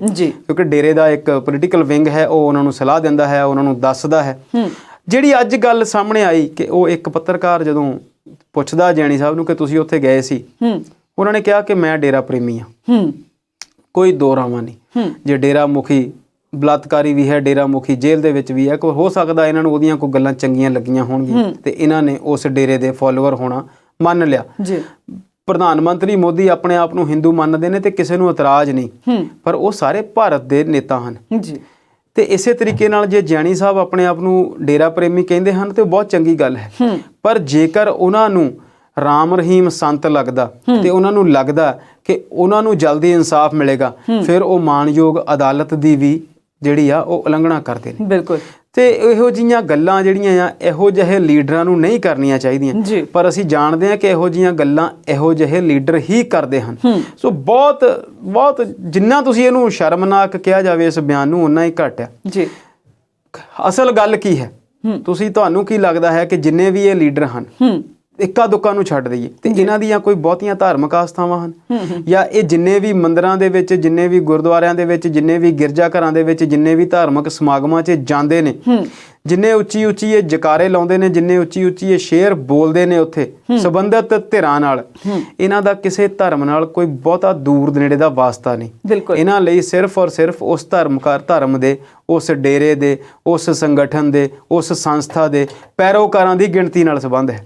ਸੋ ਅੱਜ ਉਹਨਾਂ ਦਾ ਆਪਣੇ ਆਪ ਨੂੰ ਡੇਰਾ ਪ੍ਰੇਮੀ ਕਹਿ ਦੇਣਾ ਤੇ ਉਸ ਰੇਪਿਸਟ ਨੂੰ, ਉਸ ਬਲਾਤਕਾਰੀ ਨੂੰ, ਜਿਹੜਾ ਕਿ ਉਮਰ ਕੈਦ ਦੀ ਦੋਹਰੀ ਸਜ਼ਾ ਕੱਟਦਾ ਤੇ ਹਾਲੇ ਕਤਲ ਦੇ ਕੇਸ ਚੱਲ ਰਹੇ ਨੇ ਜਿਹਦੇ 'ਚ ਸਜ਼ਾ ਜਿਹੜੀ ਆ ਉਹ ਹੋਣੀ ਆ, ਉਹਨੂੰ ਇਹਨਾਂ ਨੇ ਸੰਤ ਕਹਿ ਦਿੱਤਾ ਤੇ ਕੁਝ ਵੀ ਕਹਿ ਸਕਦੇ ਨੇ। ਇਹਨਾਂ ਨੂੰ ਇਹੋ ਜਿਹਾ ਧਰਮ ਤੇ ਇਹੋ ਜਿਹੀ ਸੰਤ ਮੁਬਾਰਕ। ਜੀ ਸ਼ਰਮਾ ਜੀ, ਇਸ ਵੇਲੇ ਜੇ ਲੋੜ ਹੈ ਤਾਂ ਲੋਕਾਂ ਨੂੰ ਇਹ ਸਮਝਣ ਦੀ ਲੋੜ ਹੈ ਕਿ ਇਹ ਲੋਕ ਧਰਮ ਦੀ ਸਿਆਸਤ ਕਰਦੇ ਨੇ, ਧਰਮ ਦੇ ਨਾਂ ਤੇ ਸਿਰਫ ਇਹਨਾਂ ਨੂੰ ਆਪਣਾ ਵੋਟ ਬੈਂਕ ਚਾਹੀਦਾ ਹੁੰਦਾ ਹੈ ਤੇ ਤਾਂ ਕਿ ਇਹ ਆਪਣੀ ਰਾਜਨੀਤੀ ਦੇ ਵਿੱਚ ਆਪਣੀ ਜਗ੍ਹਾ ਪੱਕੀ ਕਰਕੇ ਹੋਰ ਉੱਚੇ ਅਹੁਦੇ ਤੇ ਬਿਰਾਜਮਾਨ ਹੋ ਸਕਣ। ਸੋ ਅੱਜ ਦੀ ਸਮੀਖਿਆ ਨੂੰ ਇੱਥੇ ਹੀ ਸਮੇਟਦੇ ਹੋਏ ਮੈਨੂੰ ਤੇ ਸ਼ਰਮਾ ਜੀ ਨੂੰ ਦਿਓ ਇਜਾਜ਼ਤ ਤੇ ਤੁਸੀਂ ਦੇਖਦੇ ਰਹੋ ਪੰਜਾਬੀ ਨੈਸ਼ਨਲ ਟੀਵੀ।